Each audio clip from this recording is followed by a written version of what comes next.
You rise and walk to the ship's rail, looking down at the stone quay where the mooring lines are still fixed around heavy bollards carved with the shapes of dolphins. The ropes are thick as your wrist, made of twisted hemp, worn smooth in places where they pass through the wooden fairleads.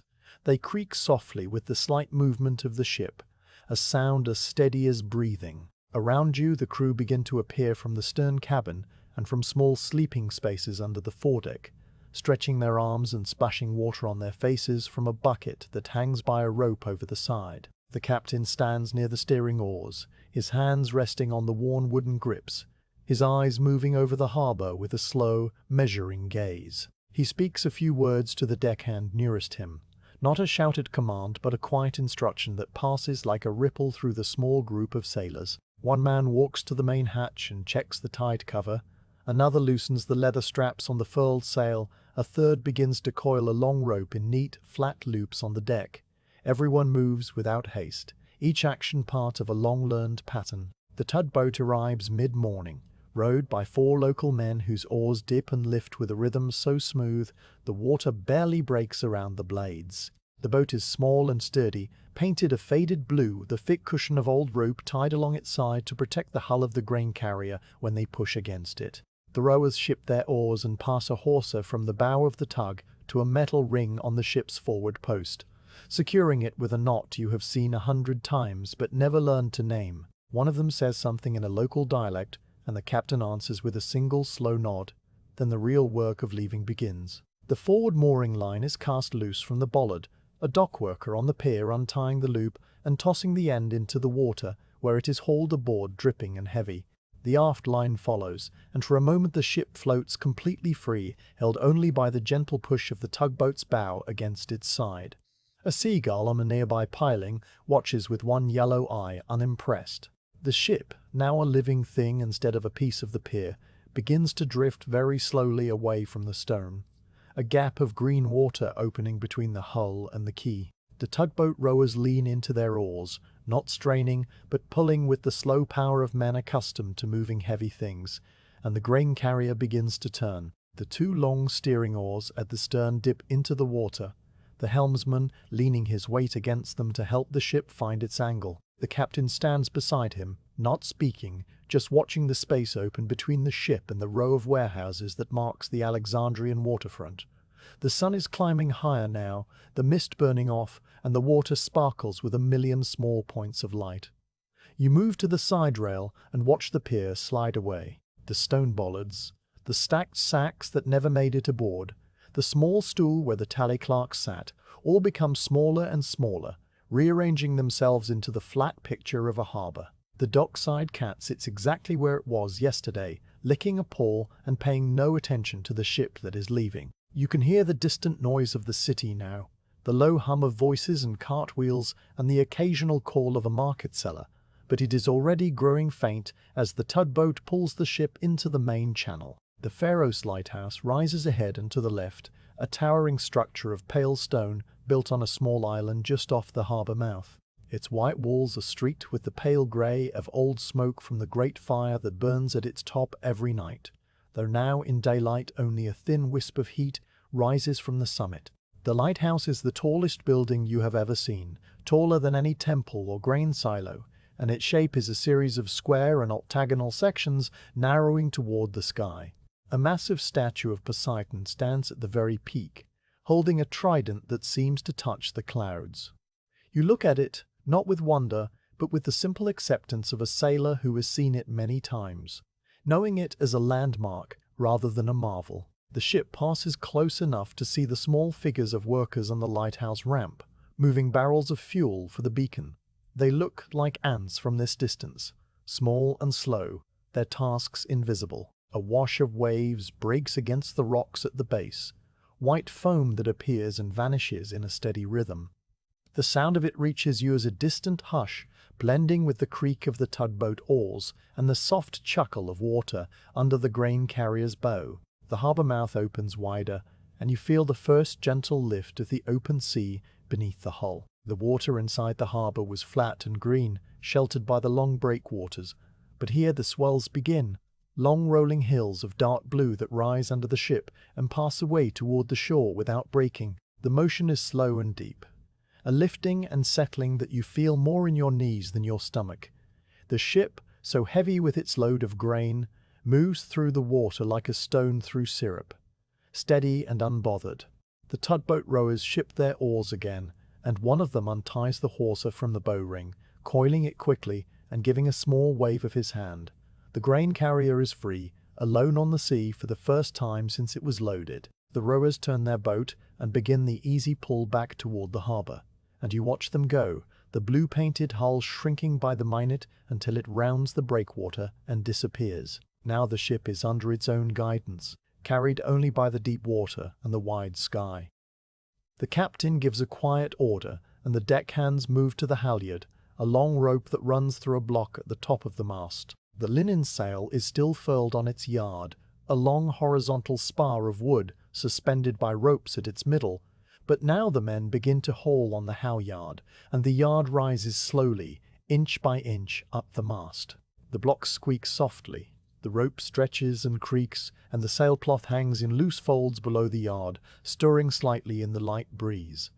The sail is not fully set yet, only raised to catch just enough wind to give the ship steerage way. The breeze is from the northwest, steady but gentle, and it fills the lower part of the sail with a soft belly of linen.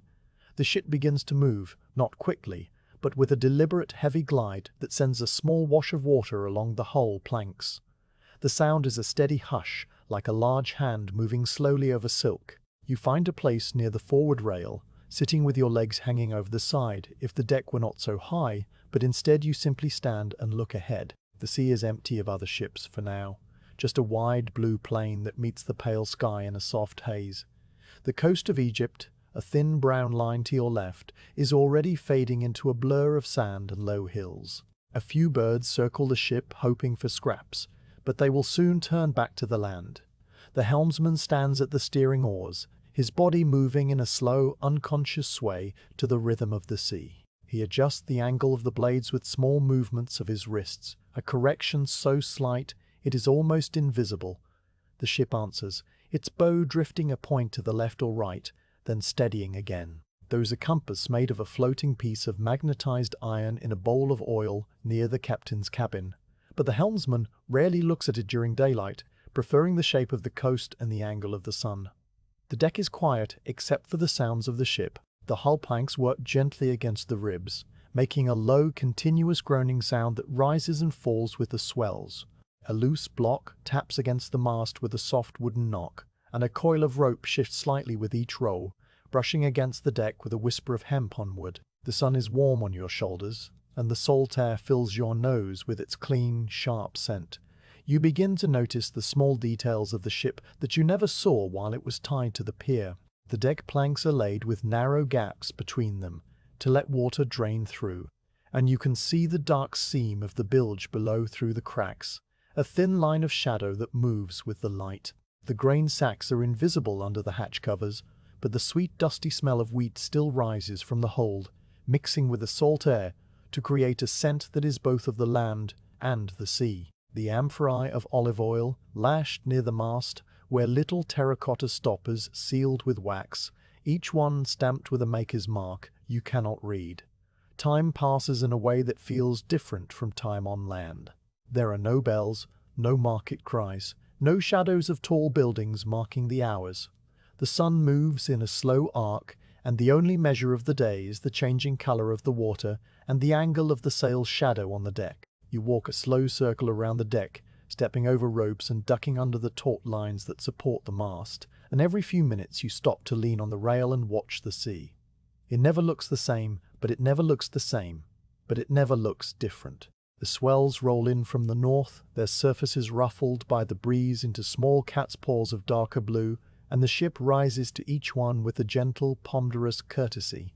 The captain comes forward and stands near you for a while, looking at the sky. He wears a wide-brimmed hat of woven straw, now against the sun, and his grey beard lifts slightly in the breeze.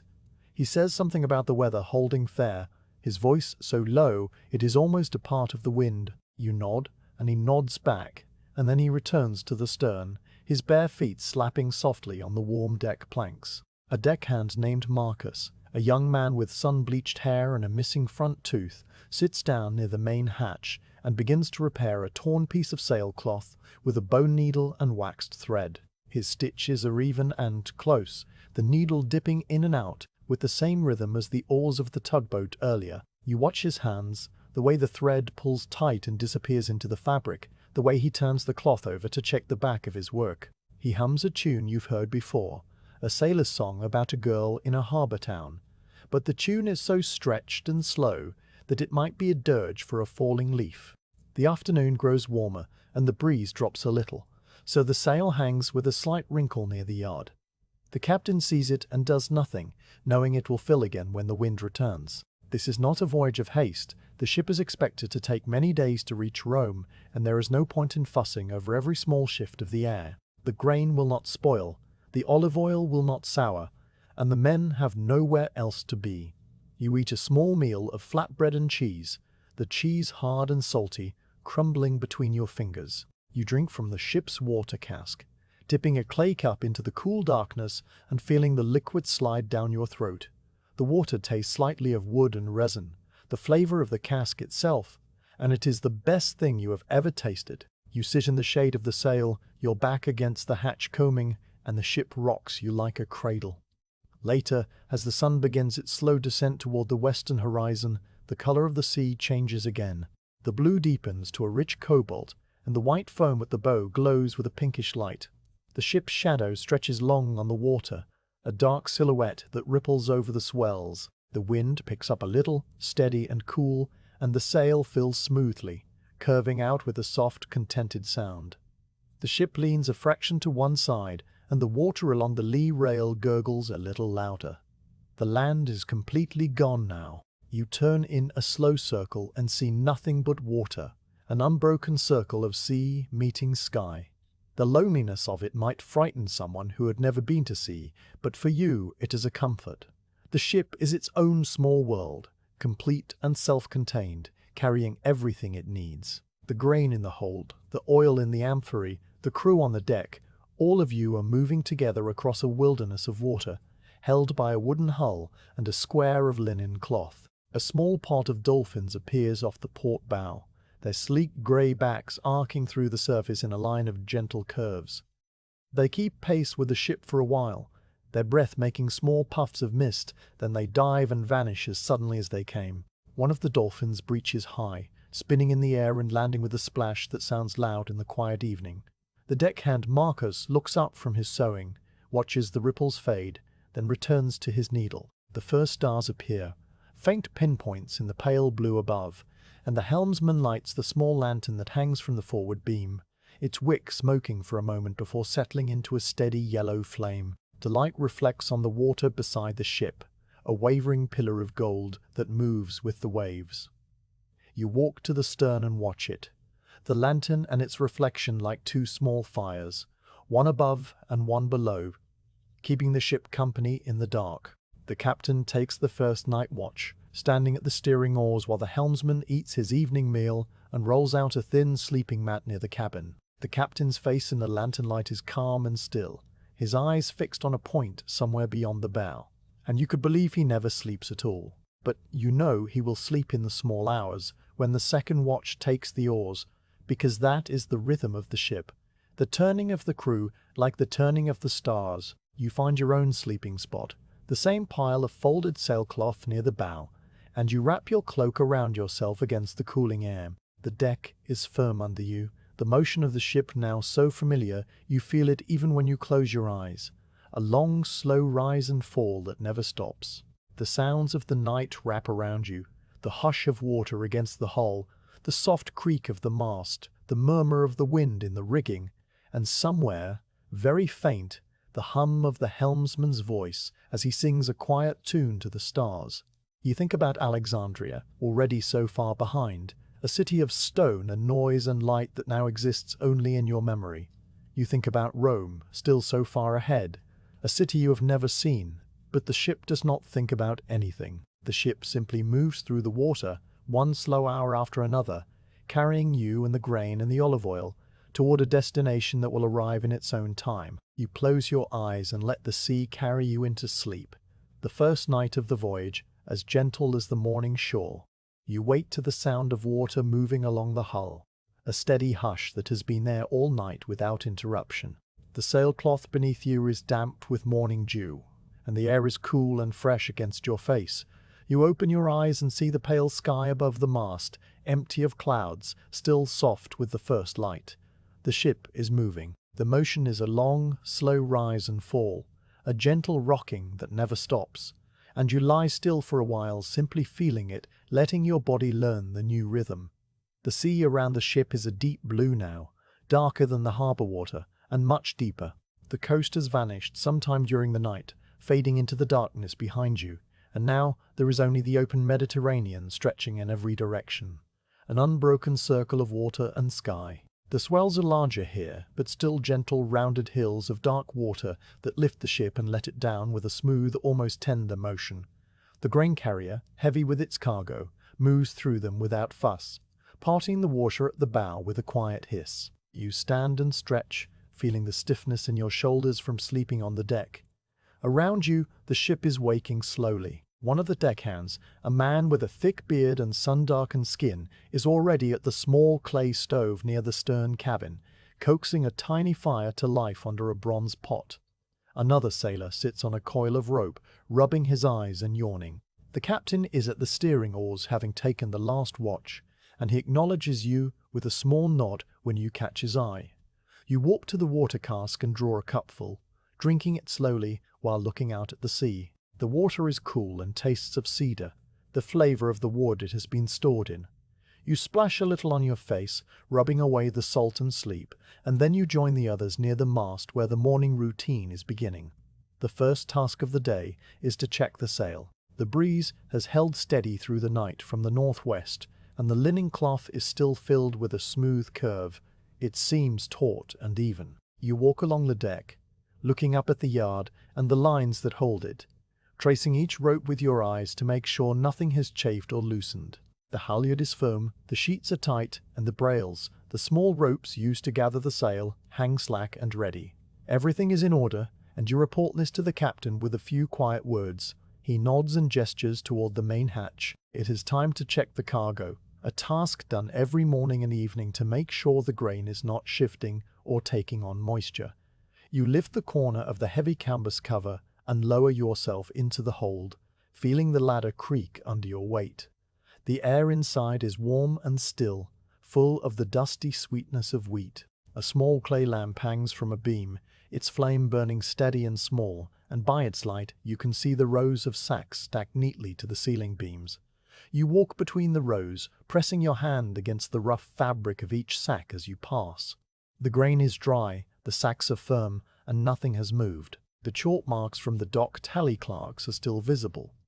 Little circles and lines that mean nothing to you, but everything to the merchants who will receive this cargo. You listen to the sounds of the hold, the low groaning of the timbers, the faint rustle of wheat settling inside the sacks, and you feel the deep, steady heartbeat of the ship all around you. After a few minutes you climb back up into the fresh air, satisfied that all is well.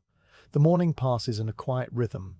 You coil ropes on the foredeck, taking each one in turn, shaking out the tangles and looping it in a flat circle on the deck. The hemp is rough against your palms, smelling of salt and tar, and the work is repetitive and soothing. You make each coil the same size, the loops lying flat and neat, and when you finish one rope, you move on to the next. There are many ropes on a ship like this, halyards and sheets and brails and mooring lines, and coiling them all takes a long time. Another sailor works nearby, checking the stitches on the spare sail stored in a wooden chest near the bow. The sail is old and patched in several places, and he runs his fingers along every seam, feeling for loose threads. When he finds one, he threads a bone needle with wax twine and sews it closed with small even stitches. The needle moves in and out of the cloth with a soft popping sound, and he hums to himself while he works, a low, tuneless hum that blends with the hiss of the water. You pause in your coiling and look out at the sea. The sun is higher now, warming the deck, and the water sparkles with 1,000 tiny flashes of light. The sky is a pale, cloudless blue, the color of a robin's egg, and the horizon is a thin, sharp line, where the sea meets the sky. There is nothing else to see. No birds, no other ships, no floating debris, just the endless blue and the steady motion of the swells. It is a view that never changes and yet never becomes boring, because the light is always shifting and the water is always moving. The deckhand Marcus, the young man with the missing tooth, comes over to you with 2 clay cups of watered wine. You take one and thank him, and the 2 of you sit on the hatch cover, sipping the wine and saying nothing. The wine is thin and slightly sour, cut with water from the cask, but it is cool and refreshing. Marcus points with his chin toward the western horizon, where a faint bank of clouds is just visible, low and dark, but neither of you is concerned. Clouds like that are common on the open sea, and they might mean nothing at all. You finish your wine and return to your work. The next task is to count the amphorae of olive oil lashed near the mast. There are 30 of them, large clay jars with pointed bases and 2 small handles, each one sealed with a wax stopper stamped with the maker's mark. They are arranged in 2 rows, held in place by a wooden rack and secured with ropes that pass through their handles. You walk around them, touching each one lightly, counting under your breath.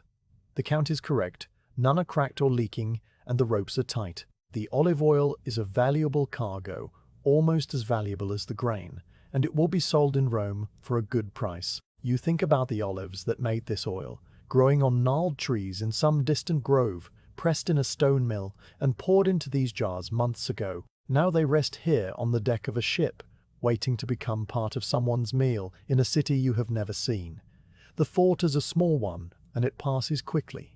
The sun climbs to its highest point, and the heat becomes more noticeable. The deck planks are warm under your bare feet, and the tar between them has softened slightly, giving off a faint smell of pine. You find a piece of shade near the forward rail, cast by the slight overhang of the bow, and you sit there for a while, watching the water slide past. The bow wave is a constant gentle sound, a wash and a gurgle that repeats with every rise and fall of the hull. You can see small bubbles in the water, tiny pearls of air that stream away from the planking and disappear. The afternoon brings a slight change in the breeze. It shifts a point or 2 to the north, just enough to make the sail flutter once, a soft snap of linen that sounds like a distant clap. The captain looks up from the steering oars and gestures to one of the deckhands, who adjusts the sheet line, pulling it in a little and tying it off again. The sail fills smoothly, the flutter stops, and the ship continues on its course as if nothing had happened. The whole adjustment takes less than a minute. You spend an hour helping the carpenter inspect the steering oars. The 2 long oars, one on each side of the stern, are made of a single piece of cypress wood, smooth and dark with age. The carpenter checks the leather straps that hold them to the sternpost, feeling for wear, and he rubs a little tallow into the pivot points where the wood rubs against wood. You hold the oar steady while he works, feeling the weight of it, the way it trembles slightly with the pressure of the water. It is a simple task, but it needs to be done, and when it is finished, the carpenter pats the oar with satisfaction and moves on to check the bilge pump. You follow him below for a moment, down the short ladder into the shallow bilge space. It is dark and close, smelling of damp wood and old water. The pump is a simple wooden tube with a leather piston inside, and the carpenter works the handle a few times to make sure it is clear. A thin stream of brownish water spills onto the deck and runs out through a small scupper. He nods, satisfied, and you climb back into the light. The rest of the afternoon drifts by in a slow, peaceful haze. You sit near the mast and watch the other sailors at their tasks. One man is mending a fishing net. Though no one has fished for days, the net spread across his knees like a tangled map. Another is sharpening a small knife on a whetstone, the blade making a soft, rhythmic scraping sound. The captain stands at the steering oars, his hat pulled low, and he seems almost to be asleep except for the small movements of his hands. You eat another meal of flatbread and olives, chewing slowly and letting the flavors fill your mouth. The olives are dark and wrinkled, packed in brine, and their saltiness makes you thirsty. You drink more water from the cask, and then you lean back against a coil of rope and close your eyes for a while, not sleeping but resting, letting the motion of the ship rock you. When you open your eyes again, the light has changed. The sun is lower, the shadows longer, and the blue of the sea has deepened to a rich indigo. A few high clouds have appeared, thin wisps of white that stretch across the sky like combed wool, and they catch the golden light of the late afternoon. The breeze has steadied again, and the ship moves with a smooth, unhurried pace that seems perfect for this time of day. You walk to the stern to look at the wake. The ship leaves a long trail of disturbed water behind it, a path of small whirlpools and bubbles that stretches back to the horizon. The wake is straight and even, a sign that the helmsman is holding a steady course, and it fades slowly into the dark water. You watch it for a long time, thinking of nothing in particular, your mind as smooth and empty as the sea. The evening meal is a little larger than the midday one, a small piece of salted fish along with the usual bread and olives. The fish is tough and intensely salty, and you have to chew it for a long time, but it tastes good after a day of work. The crew sits together near the mast, eating in companionable silence, and when the meal is finished, the captain stands and stretches and announces the watch schedule for the night. You will take the second watch, from midnight until dawn. This means you can sleep through the first part of the night, and you are grateful for that. You find your spot near the bow, the same pile of sailcloth, and you settle down with your cloak wrapped around you. The sky above is still pale in the west, but overhead the first stars are already out, tiny and bright, and the air is cooling quickly. You lie on your back and look up at the mast, the yard, the sail still filled with wind. The sail glows faintly in the twilight, a pale triangle against the darkening sky, and it sways very gently with each roll of the ship. The sounds of the evening wrap around you, the hissing water, the creaking wood, the soft murmur of voices from the stern. You feel the ship moving under you, a constant living presence, and you let your breathing slow until it matches the rhythm of the sea. Before you fall asleep, you think about the day that has passed. It was a day of small tasks and long silences, of blue water and steady wind. Nothing happened, and nothing needed to happen.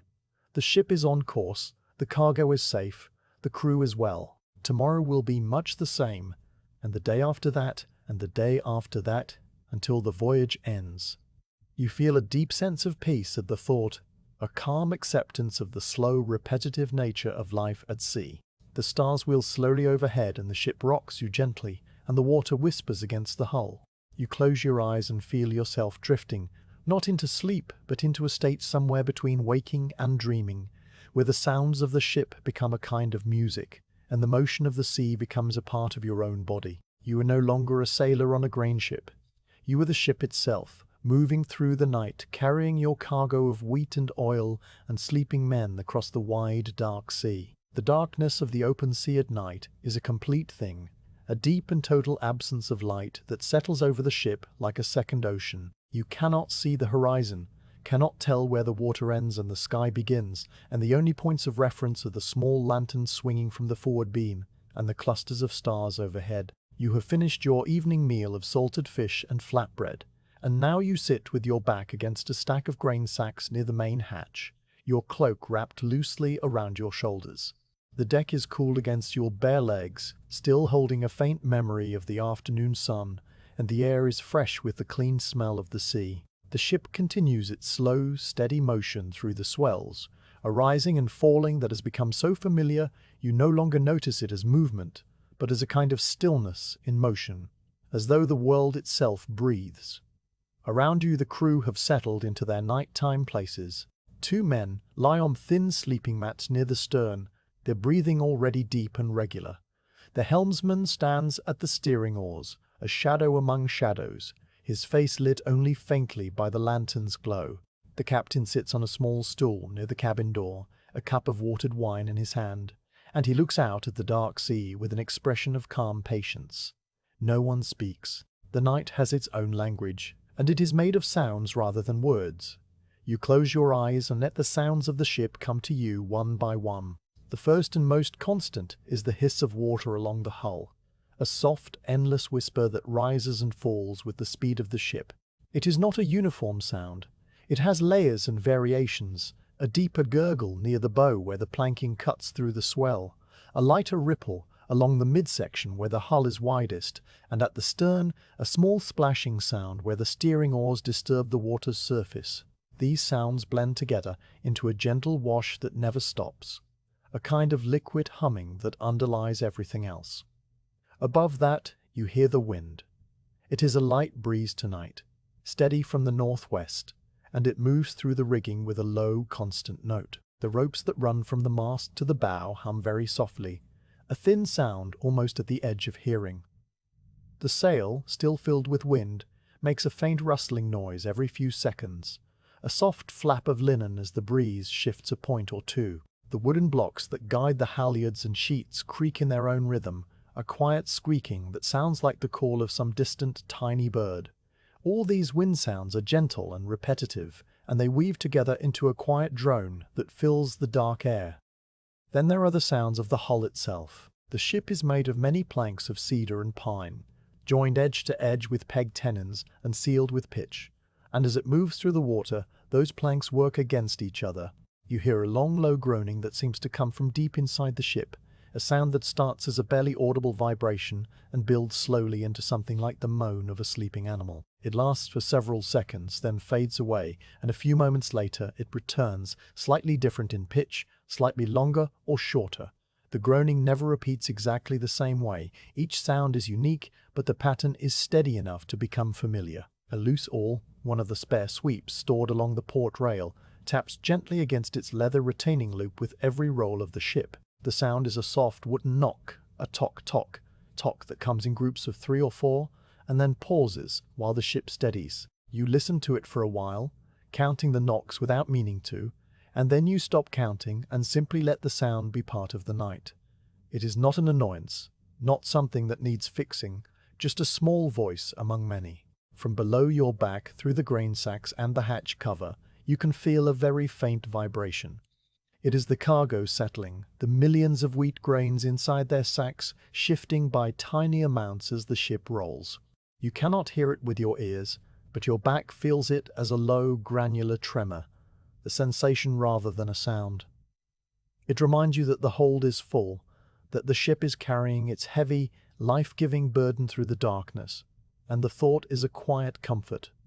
You open your eyes and look around the deck. The lantern's small circle of light illuminates a patch of wet planks, a coil of rope, the lower part of the mast, and beyond that circle, the darkness is absolute. But you know the ship so well now that you can picture every part of it in your mind. The foredeck with its pile of folded sailcloth, the main hatch with its canvas cover tied down at the corners, the amphorae lashed in their rack near the mast, the steering oars at the stern with their smooth, worn grips shining faintly with tallow. The ship is a small, self-contained universe, and you are at its center. One of the sleeping men shifts on his mat, turning over with a sigh. The sound is brief and human, a reminder that you are not alone. The helmsman coughs once, a dry sound that he muffles with his hand, and then he spits over the side into the sea. The captain finishes his cup of wine and sets it down on the deck with a soft clink of clay on wood. These small, everyday sounds are woven into the fabric of the night, and they pass as quickly as they arrive, swallowed by the larger noise of the sea. You decide to walk a slow circuit of the deck, not because you need to check anything, but because moving your body helps you stay awake during your off-watch hours. You rise carefully, placing your bare feet on the planks with the silent step of a sailor, and you move forward toward the bow. The deck slants slightly upward as you approach the forepeak, and the motion of the ship is more pronounced here, a gentle lifting and dropping that feels like riding a very slow, very patient horse. You place your hand on the forward rail and look out into the darkness ahead.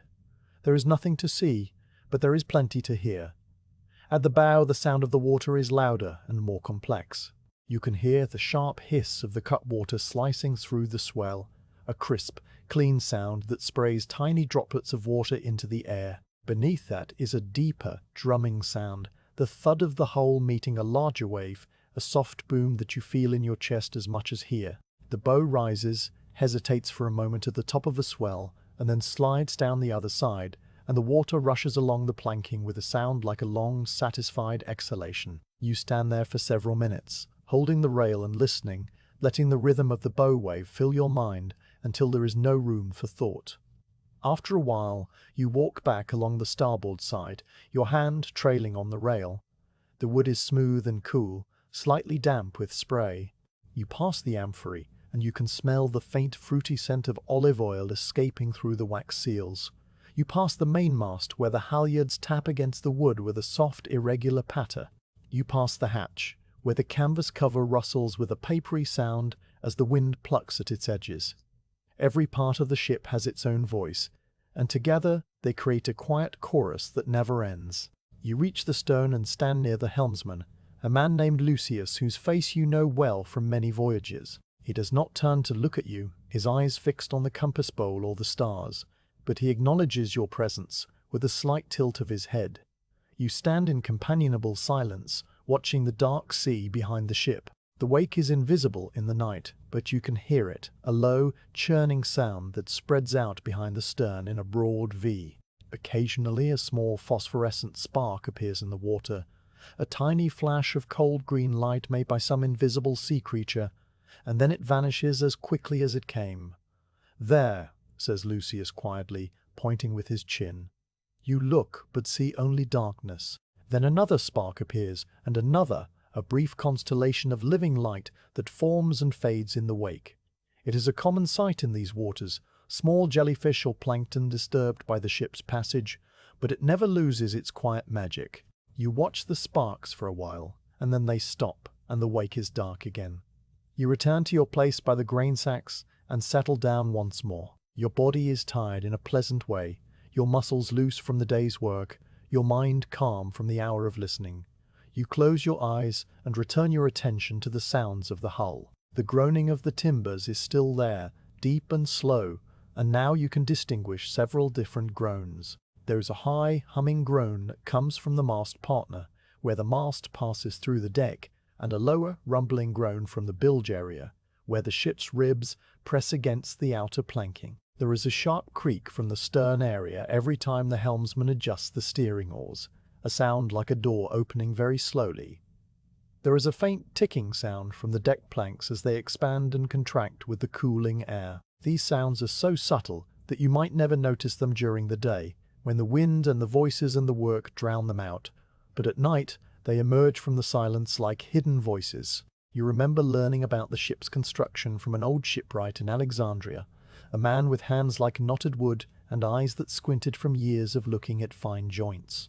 He had explained how a hull is built frame first, with the ribs set up on the keel and the planks bent around them, each plank fitted to the necks with mortise and tenon joints so tight that no water could pass. But wood is a living material, he said. Even after it is cut and shaped, it still moves, still breathes, still speaks. The sounds you hear at night are the voices of the wood, the ship, talking to itself in the dark. It is not a sign of weakness or decay, it is a sign that the ship is doing its work, flexing and adjusting to the sea, staying strong by yielding a little. You find the thought deeply restful. The ship is not a rigid, lifeless thing. It is a community of wooden parts that have learned to work together, and the sounds they make are the sounds of that cooperation. You too are a part of that community while you are aboard, a soft-bodied creature moving among the hard timbers, and the ship accepts you as it accepts the wind and the water and the weight of the grain. There is no separation between you and the hull, not really. You move together through the night, breathing the same salt air, rising and falling on the same swells. A small bell sounds somewhere on the ship, a single clear note that hangs in the air for a moment and then fades. It is the signal for the watch change, and you hear the helmsman stirring, being relieved by another sailor who has just woken from his sleep. The two exchange a few low words, instructions about the course and the wind, and then Lucius walks past you toward his sleeping mat, his bare feet making no sound. The new helmsman takes his place at the steering oars, adjusts his grip, clears his throat once, and then is silent. The bell has already faded from memory, and the night continues as before. You shift your position slightly, leaning your head back against the rough fabric of the grain sack. The wheat inside shifts with a soft, dry rustle, a sound like tiny footsteps. The smell of the grain rises around you, sweet and dusty, the smell of the Nile Valley, of black soil and hot sun and slow irrigation canals. It is a smell that belongs to the land, but here on the sea it mixes with the salt air to create something new, a perfume of earth and water, of growing and moving, of the long journey that food makes from soil to table. You breathe it in deeply and feel your body relax further. The night watch is long, but you do not need to take your turn until tomorrow night, so you have the luxury of simply being here, listening, drifting. You think about the other nights of this voyage still to come, and the nights of other voyages in the past, and you realize that all those nights blur together into one continuous darkness filled with these same sounds.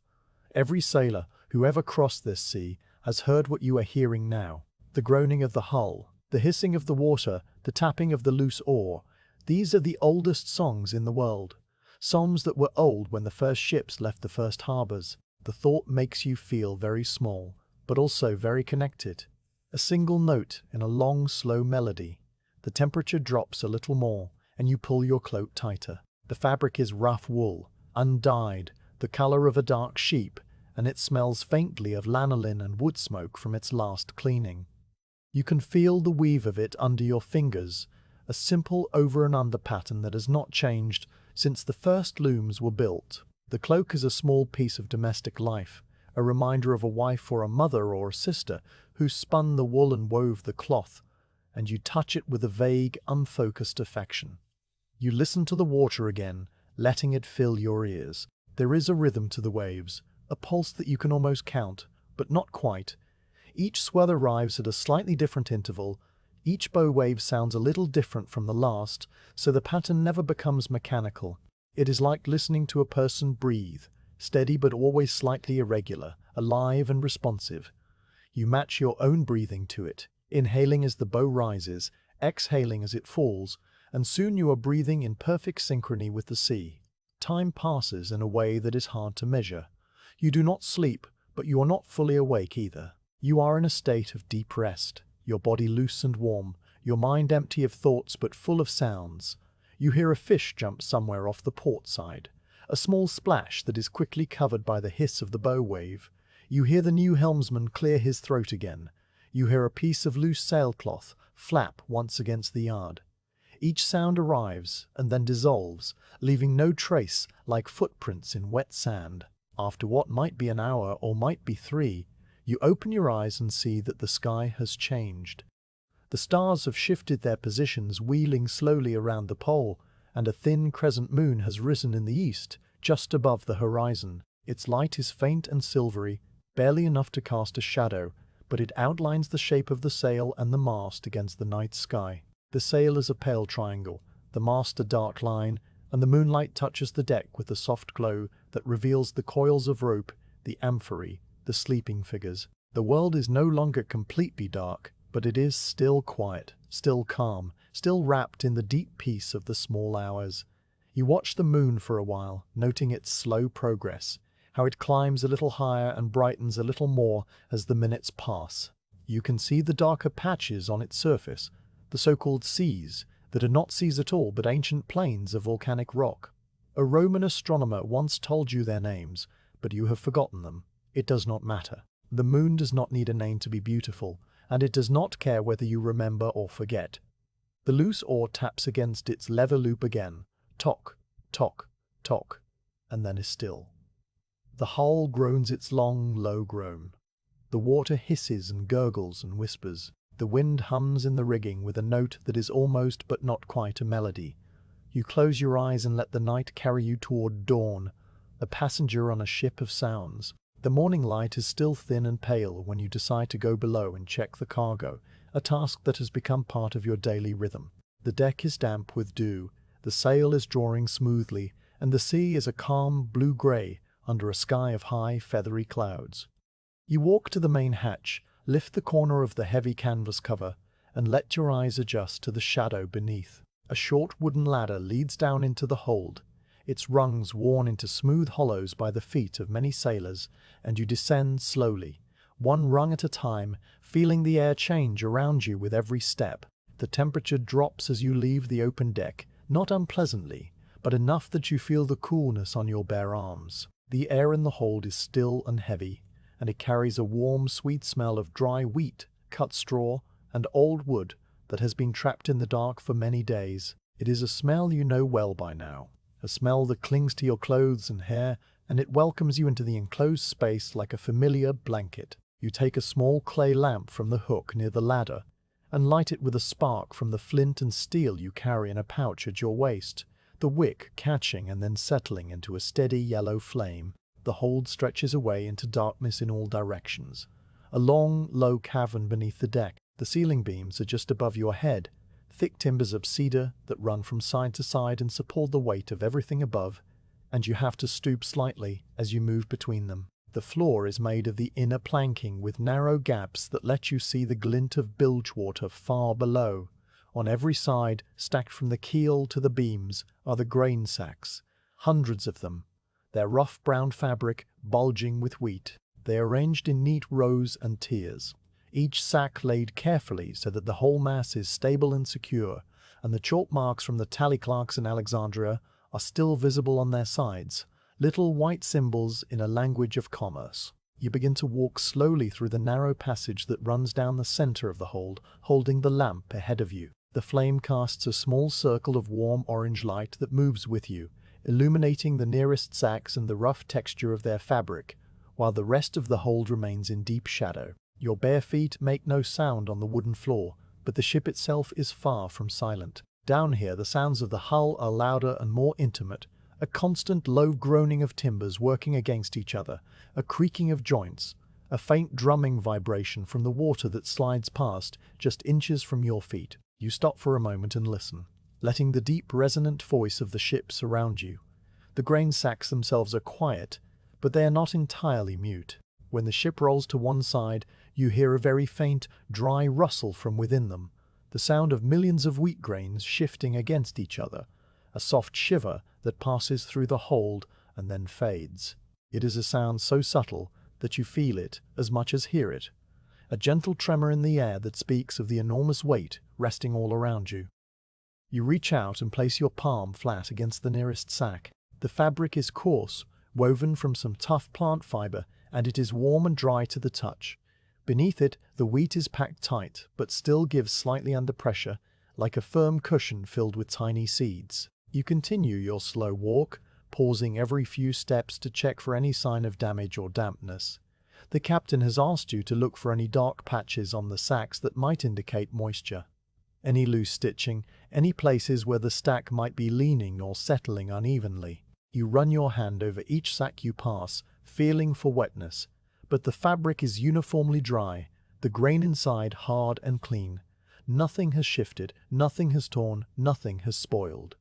The hold is as secure as it was the day before, and the day before that. The lamp flame flickers slightly as the ship rolls, and the shadows sway around you, making the space feel alive and breathing.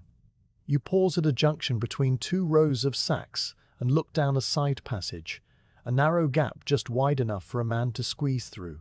It leads into deeper darkness, and you can just make out the shapes of more sacks, more chalk marks, more silence. You do not need to go down every passage, but you make a mental note that all seems well, and then you turn back toward the main aisle. As you walk, you think about the journey this wheat has made. It grew in the rich black soil of the Nile Valley, irrigated by the slow flooding of the river, harvested under a hot sun by farmers whose names you will never know. It was threshed on stone floors, winnowed in the wind, poured into these sacks, and carried by donkey and barge to the great granaries of Alexandria. Now it is here, in the dark belly of a ship, traveling across the sea toward a city it has never seen. The wheat does not know where it is going. It simply rests and waits, and you are its temporary guardian. You reach the forward end of the hold, where the bow narrows and the sacks are stacked in a tighter pattern. Here, the motion of the ship is more pronounced, a gentle lifting and dipping that you feel in your knees.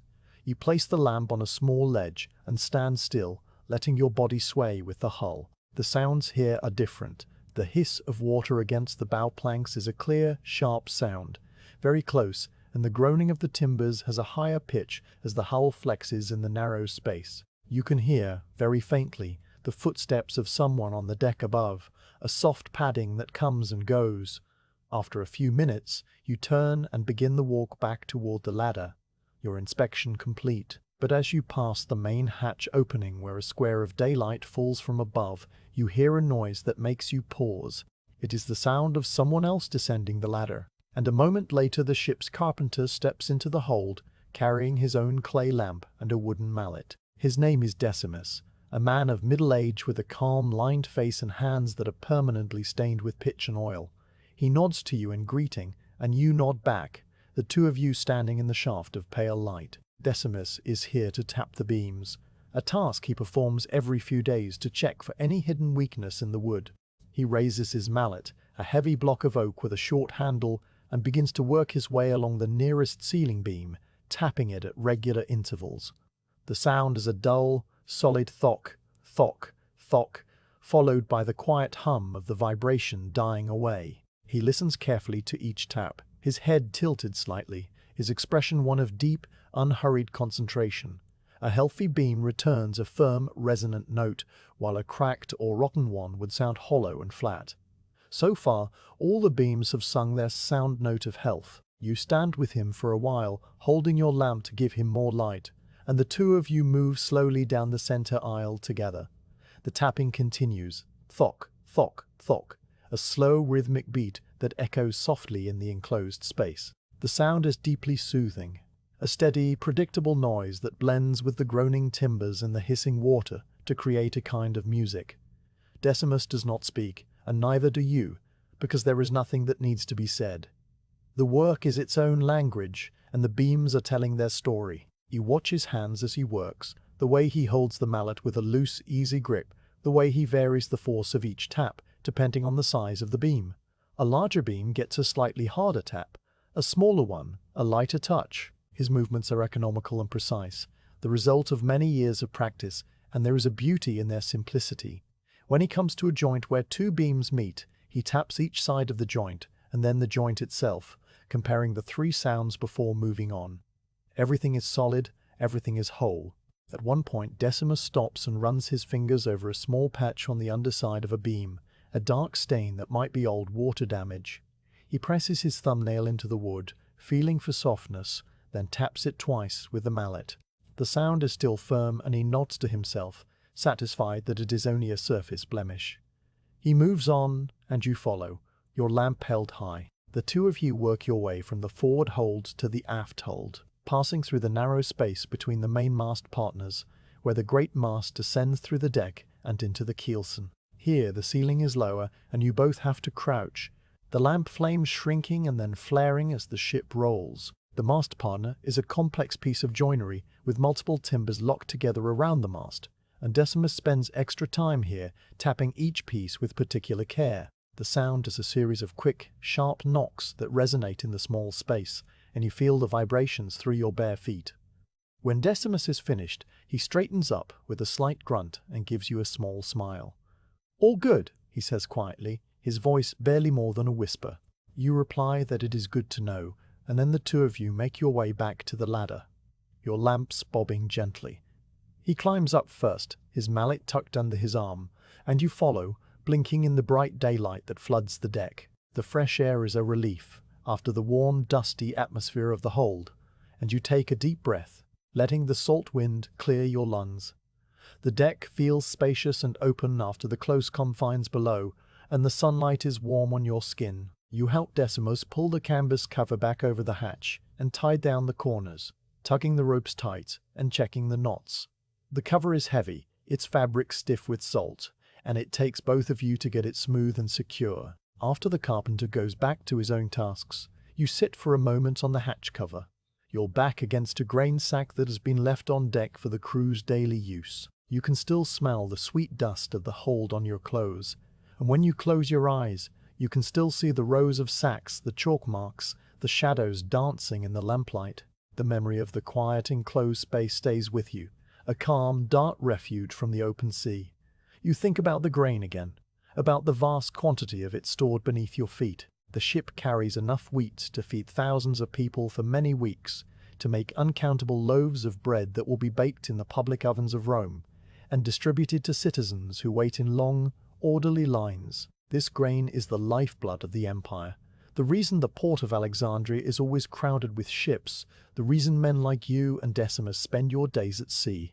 But down in the hold, it is just wheat, plain and simple, asking nothing and giving everything. A deckhand brings you a cup of water, and you drink it slowly, the cool liquid washing away the dust that has settled in your throat. You pour a little into your hand and splash it on your face, feeling the salt and sweat dissolve. The sun is higher now, the morning well advanced, and the ship continues its steady path across the swells, the sail full and quiet. Later, when your other tasks are done, you find yourself drawn back to the hatch. You lift the cover just a little, not to go down, but to peer into the darkness and breathe in that sweet, earthy smell again. A single beam of sunlight falls through the gap and illuminates a column of dust motes that rise and fall with the motion of the ship, tiny specks of chaff and grain husk dancing in slow motion.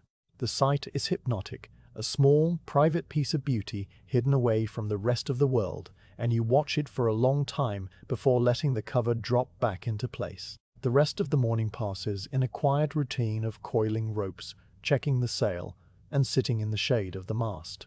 The carpenter, Decimus, finds you later and offers you a piece of dried fig from a small cloth bag he carries, and you accept it with thanks.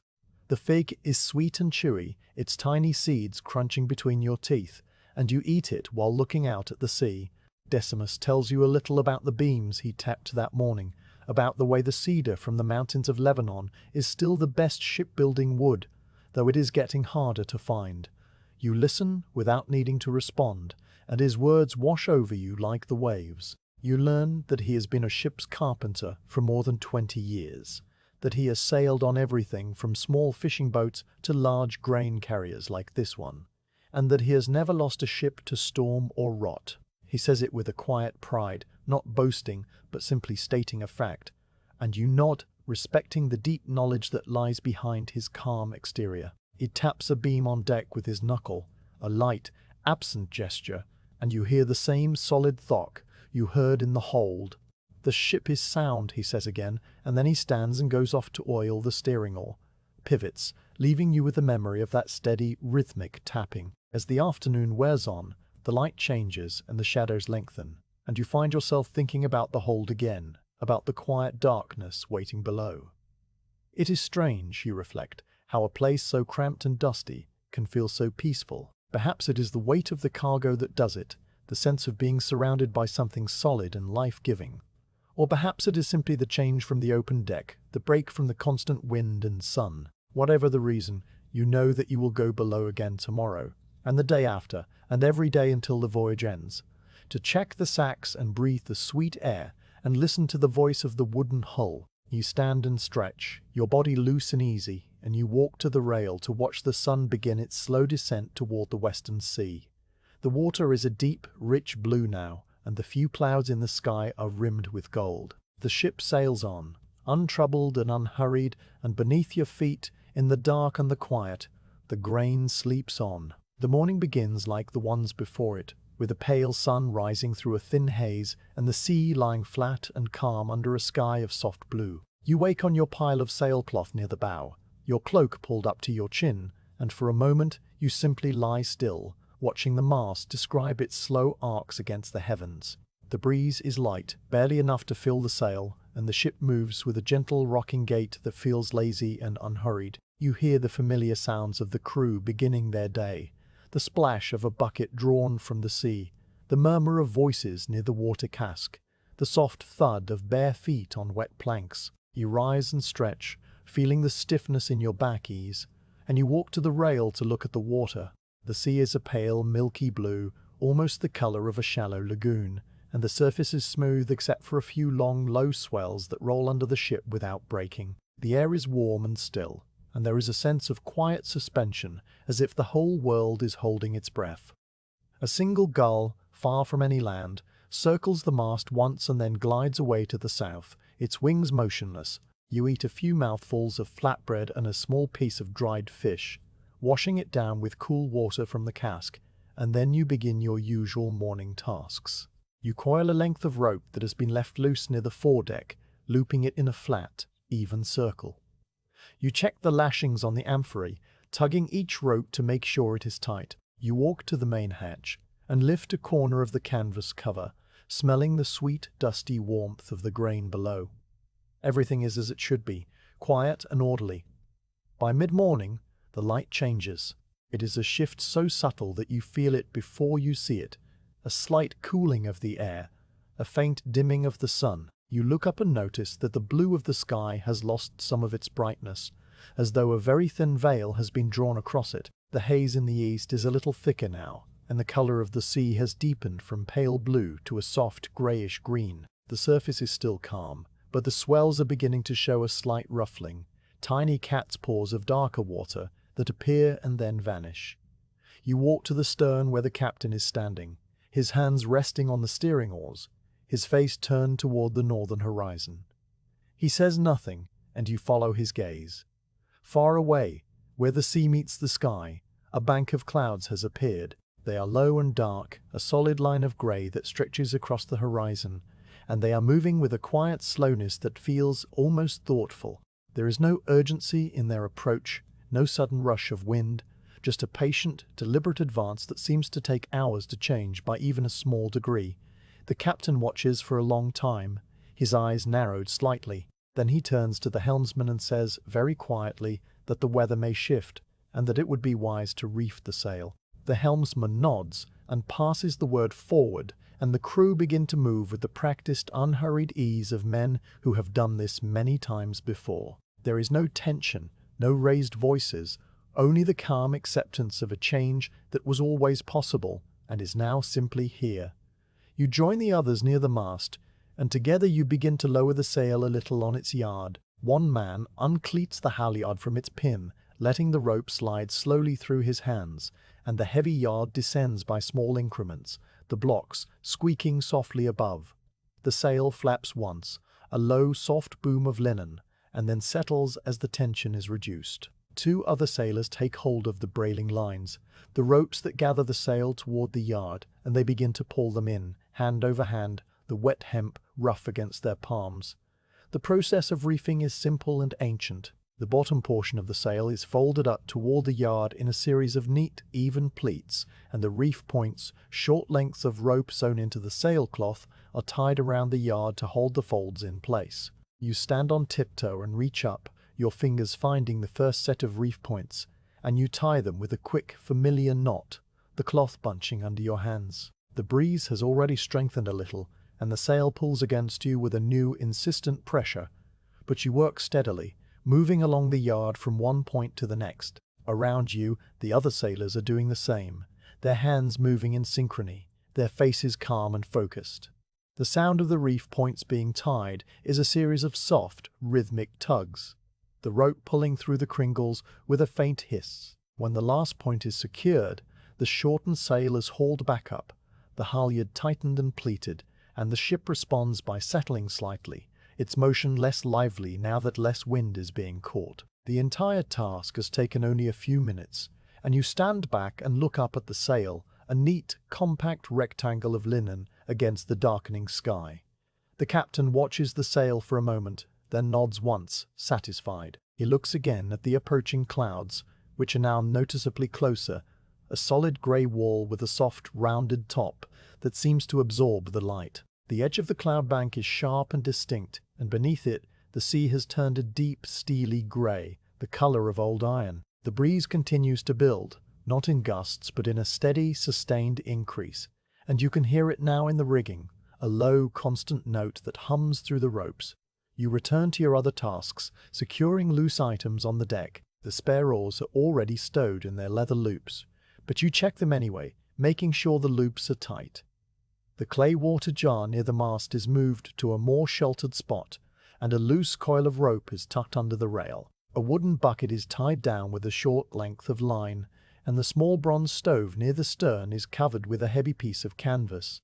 Every small thing is made fast, every movement deliberate and unhurried. As the morning crosses into midday, the change becomes more pronounced. The temperature has dropped, the warm haze replaced by a cool, clean air that smells faintly of distant rain.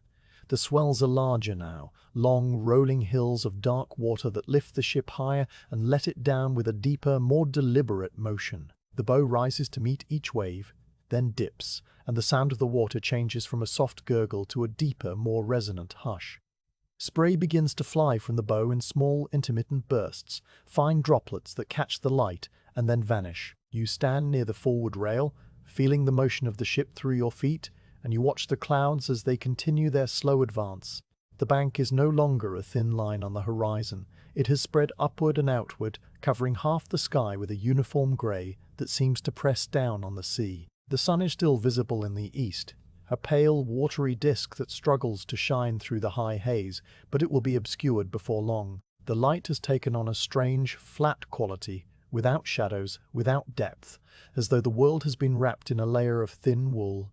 The first heavy drops of rain fall just as the ship's bell rings for the midday meal. They are large and widely spaced, making small dark craters on the dry deck planks, and they carry the fresh, clean scent of the upper air. You turn your face up to them, letting them touch your cheeks and forehead, and then you move under the partial shelter of the forward rail, pulling your hooded cloak over your head. The rain increases slowly, from scattered drops to a steady, gentle shower, and the sound of it on the canvas cover of the hatch is a soft, pattering rhythm, a new voice in the ship's quiet chorus. The crew gathers near the mast for the meal, standing or crouching under the partial shelter of the sail. Bread and olives are handed out, along with cups of watered wine, and everyone eats in silence, their faces calm and unbothered by the weather. The rain drips from the yard, runs down the mast in thin, dark rivulets, and patters on the deck in a steady, soothing rhythm. The sea is a deep grey-green now, flecked with small white caps that appear and then vanish, and the ship moves through them with a heavier, more rolling gait. You finish your meal and stand at the rail again, watching the cloud bank swallow the last of the blue sky. The breeze is now a steady wind, strong enough to press your tunic against your body and make the rigging sing a slightly higher note. The captain is at the steering oars, his feet planted wide, his hands gripping the smooth wood with a firm but relaxed hold. He makes small adjustments as the ship yaws slightly in the following swells, and the helmsman stands beside him, ready to assist if needed.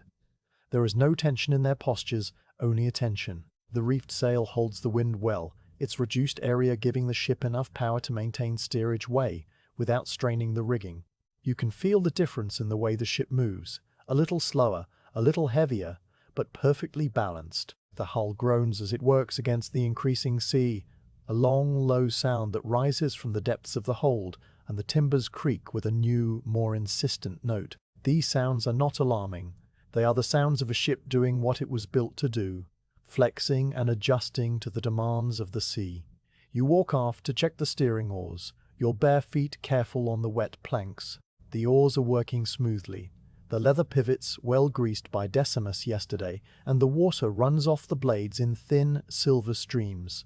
You can see the wake behind the ship, a broad, churning trail that stretches back into the greyness, and it is straight and true. The helmsman gives you a small nod, and you return it, then walk back toward the bow, feeling the ship rise and fall beneath you. The spray from the bow is more frequent now, little bursts of white water that fly up and over the rail, beading on your wool tunic and your cloak. The wool is dark with moisture, the fibers holding the droplets in tiny perfect spheres, and the air is full of the clean, salty tang of the sea.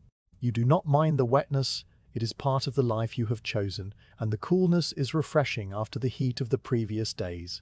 The afternoon passes in a quiet grey twilight, the sun completely obscured now by the thick cloud cover. The light is soft and diffuse, without shadows, and it makes the sea look flat and smooth, even though the swells are larger than before. The wind continues to strengthen by small degrees, not in sudden blasts but in a steady, gradual build, and the ship leans a little more to one side, the lee rail dipping closer to the water.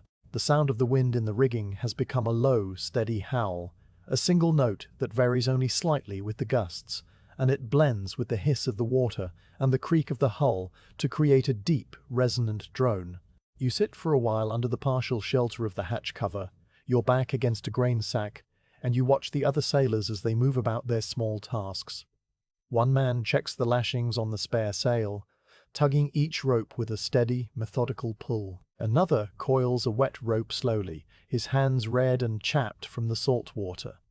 The carpenter, Decimus, walks the length of the deck with his mallet in hand, not tapping but simply touching the beams and the joints, feeling for any movement that should not be there. He passes you and says very quietly that the ship is taking the weather well, and you nod, trusting his judgment.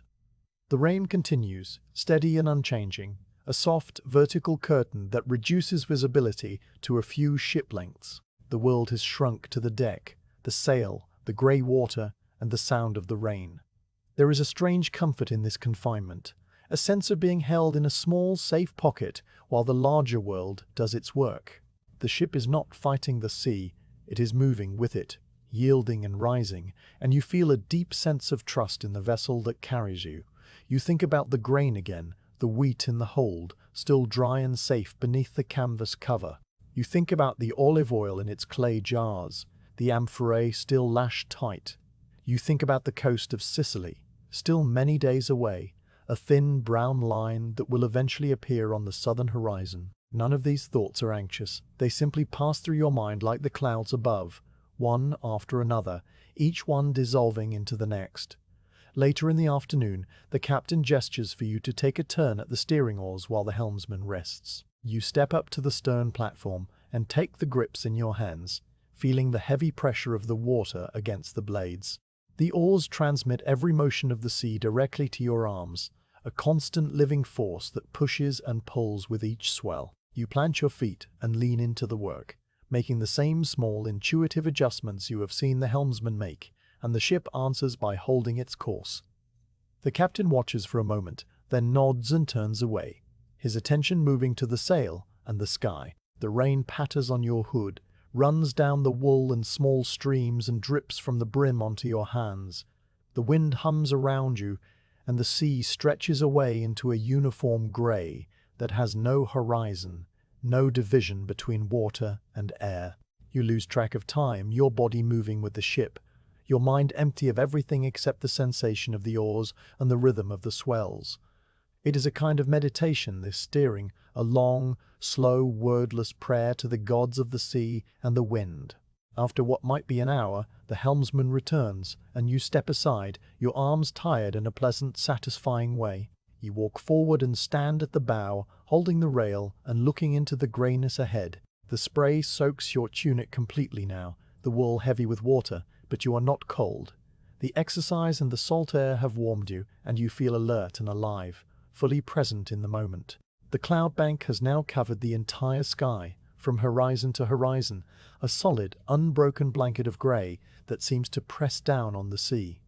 The light is dim, as though evening has come early, though you know the sun is still hours from setting. The wind has steadied at a moderate strength, the reefed sail holding it well, and the ship is moving with a slow, ponderous rhythm that feels eternal. You decide to go below for a moment, not to check the cargo, but to fetch a dry cloth from your small bag of belongings stored near the bow. You lift the hatch cover just enough to slip through, and you descend the ladder into the warm, still darkness of the hold.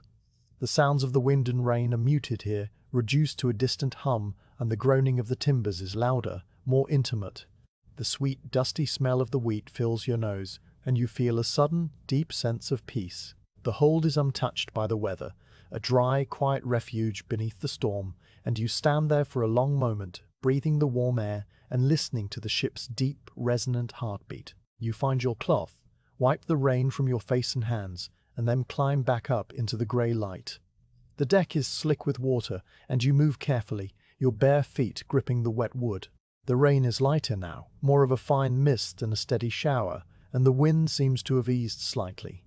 The captain is still at the stern, a dark, still figure in the gloom, and the other sailors are resting under what shelter they can find. The evening approaches, though the grey sky gives no sign of sunset, only a gradual deepening of the dimness toward full dark. You eat a small meal of bread and cheese, the cheese salty and crumbly, and you drink a cup of water from the cask. The cook has not been able to light the stove in the rain, so the meal is cold, but it is enough, and you are grateful for it.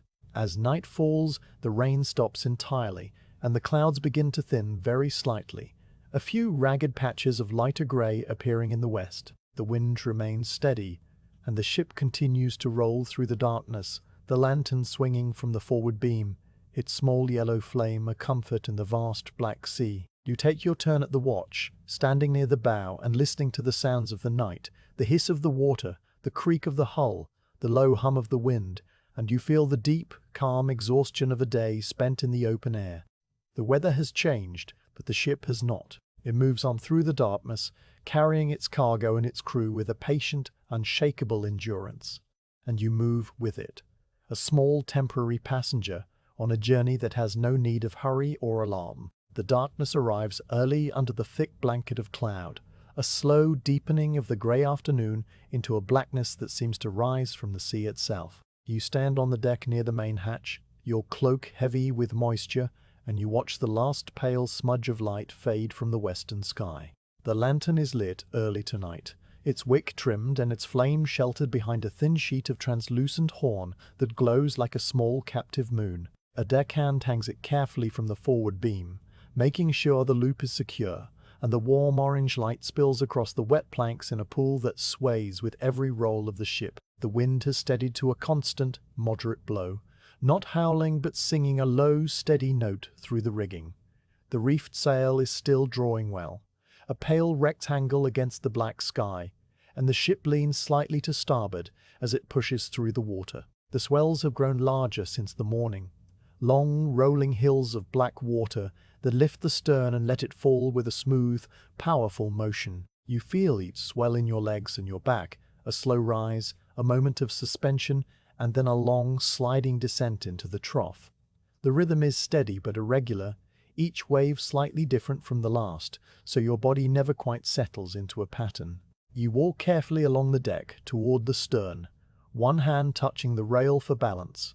The planks are slick underfoot, the wood dark with rain and spray, and you move with the slow, flat-footed step of a sailor who knows better than to hurry. The spray comes over the bow with more frequency now, fine droplets that the wind catches and flings across the deck, beading on your wool tunic and the stubble of your chin. The salt is a constant taste on your lips, faint and clean. The helmsman stands at the steering oars, his figure silhouetted against the dim glow of the lantern. His name is Cassius, a man of few words and steady hands, and he has been at his post since the afternoon watch began. You step up onto the stern platform and stand beside him, not to speak, but simply to be there, to share the darkness and the motion. He glances at you once, his face lit briefly by the lantern light, and then returns his gaze to the point between the sail and the bow, where the ship's heading is measured against the unseen stars. You take your turn at the oars a little later, when Cassius steps aside to eat his evening bread and rest his arms. The grips are smooth and slightly warm from his hands, and you wrap your fingers around them, feeling the heavy, living pressure of the water against the broad blades.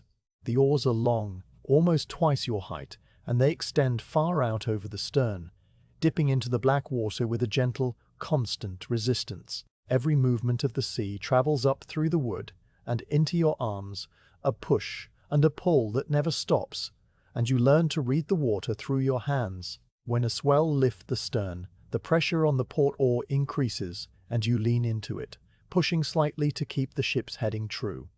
When the swell passes and the stern drops, the pressure eases, and you relax your shoulders for a moment before the next wave arrives. The adjustments are small and instinctive, made without conscious thought, and after a few minutes they become a kind of rhythm, a slow, wordless conversation between your body and the sea. You wear a hooded cloak against the spray, the hood pulled forward so that only your face is exposed. The rain has stopped for now, but the air is full of moisture, and small droplets collect on the wool and run down in thin rivulets. You can hear the water moving all around you, the hiss of the bow wave, the gurgle of the wake, the slap of a smaller wave against the hull amidships.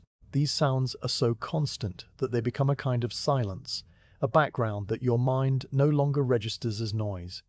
The lantern swings from its beam, its light moving in a slow arc that illuminates different parts of the deck in turn. First the forward hatch blows, then the mast, then the lashed amphorae, then the coils of rope, and then the light swings back again, a slow, repeating cycle that never stops. The shadows shift with each swing, long and black, then short and faint, and the whole deck seems to breathe with the motion of the light. You watch the circle of lantern glow on the water beside the ship, a pool of wavering orange that moves along with the hull.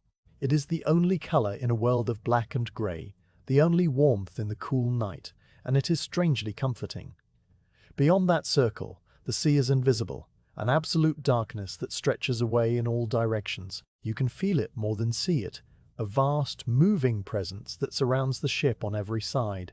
The captain comes on deck some time later, his cloak wrapped tightly around him, and he stands beside you at the oars for a while. His grey beard is dark with moisture, and his face in the lantern light is calm and unreadable.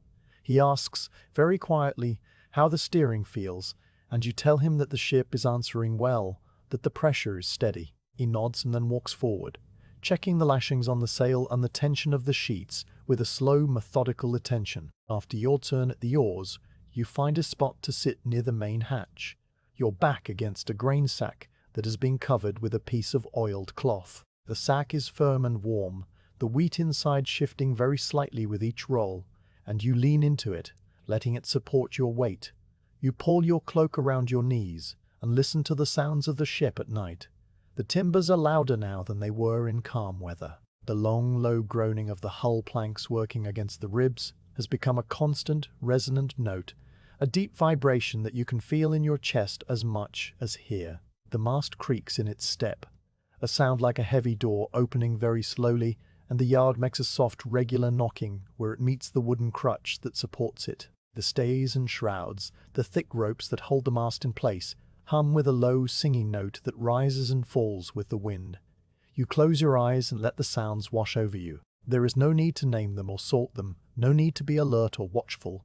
You are off duty until the next watch change, and your only task is to rest, to let your body recover from the work of the day. You breathe slowly, matching your breath to the roll of the ship, and you feel yourself sinking into a state of quiet, wakeful stillness. The ship rises on a larger swell, one that lifts it higher than the ones before, and you feel the deck tilt slightly beneath you. There is a pause at the top, a moment of wakefulness, and then the long sliding descent, the hull sliding down the back of the wave with a soft, rushing sound. A little spray patters on the deck, and the lantern swings through its wider arc, and the timbers groan deeply, and then the ship steadies and begins to rise again. You open your eyes and look around the deck. Most of the crew are resting, dark shapes huddled in whatever shelter they have found. One man lies on a thin mat near the stern, his face turned away from the lantern light. Another sits with his back against the mast, his knees drawn up, his head bowed. A third stands near the bow, a silent figure in a dark cloak, keeping watch over the unseen sea ahead. No one speaks, and no one needs to. The night is its own language, and everyone on board understands it. You think about the depth of the water beneath you. The Mediterranean here is very deep, measured in hundreds of fathoms, a vast dark column of cold salt water that reaches down to a seafloor no human eye has ever seen. There are mountains down there, submerged ridges and valleys, the bones of ancient landscapes drowned long before the first ships were built. Fish move through the darkness, slow, silent shapes that know nothing of the surface world. The ship is a tiny speck on the skin of all that depth, a floating piece of wood that barely disturbs the water, and the thought is not frightening, but strangely comforting. You think about the grain again, the wheat in the hold, still dry and secure in its sacks. The rolling of the ship does not trouble it. The sacks are packed too tightly to shift, and the canvas cover is tied down firmly over the hatch. The grain has been at sea for several days now, and it has many more days ahead of it, but it does not know time or distance. It simply rests in the dark, waiting to become bread, and you are its guardian through the night. A small fish jumps somewhere near the port side, a brief splash that sounds very loud in the quiet. You turn your head toward the sound, but there is nothing to see, only the black water and the faint reflection of the lantern. The splash is already gone, swallowed by the hiss of the bow wave, and the night continues as before. The hours of the night watch pass slowly, each one much like the one before. You do not sleep, but you are not fully awake either, drifting in a state of deep rest that is almost a dream.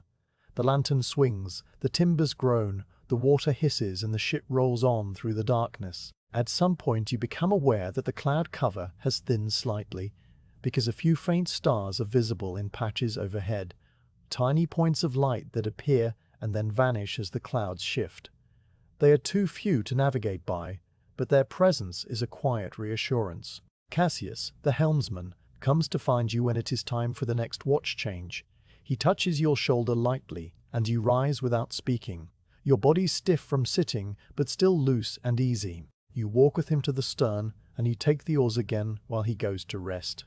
The grips are cooler now, the wood chilled by the night air, but they warm quickly under your hands. The sea has not changed. The swells are still large and rolling, the wind still steady from the northwest. The ship rises and falls with the same slow, powerful rhythm, and you steer with the same small, instinctive adjustments. You look up at the patches of sky, at the stars that flicker through the thin places in the clouds, and you feel the deep, quiet satisfaction of a sailor at his post, doing the work he was trained to do. Time moves differently on the night watch. There are no meals to mark the hours, no changes in the light, only the slow swing of the lantern and the steady procession of the swells. You could not say how long you have been standing here, whether it is midnight or a few hours before dawn.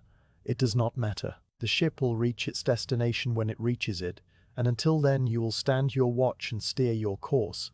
The wind shifts slightly, a point or two to the north, and you feel the change in the pressure on the oars. You adjust your grip, leaning a little more to starboard, and the ship answers, its bow swinging gently back onto course. The captain, who has been resting in the stern cabin, appears at the cabin door and looks out at the sky. He stands there for a long moment, his face raised to the wind, and then he goes back inside without a word. You are relieved at the next watch change by a young deckhand named Titus, a quiet, serious young man who is still learning the ways of the sea. He takes the oars with a nervous grip, and you stand beside him for a few minutes, showing him how to feel the pressure of the water and how to make the small corrections without oversteering. He nods, his face tight with concentration, and you leave him to it, knowing that the sea will teach him more than you ever could. You walk forward, your body tired now in a pleasant, heavy way, and you find your spot near the bow. The sailcloth is damp, but you spread your cloak over it and lie down, your head resting on a coil of soft rope. The motion of the ship is more pronounced here at the bow, a dipping and rising that is almost like being rocked in a cradle.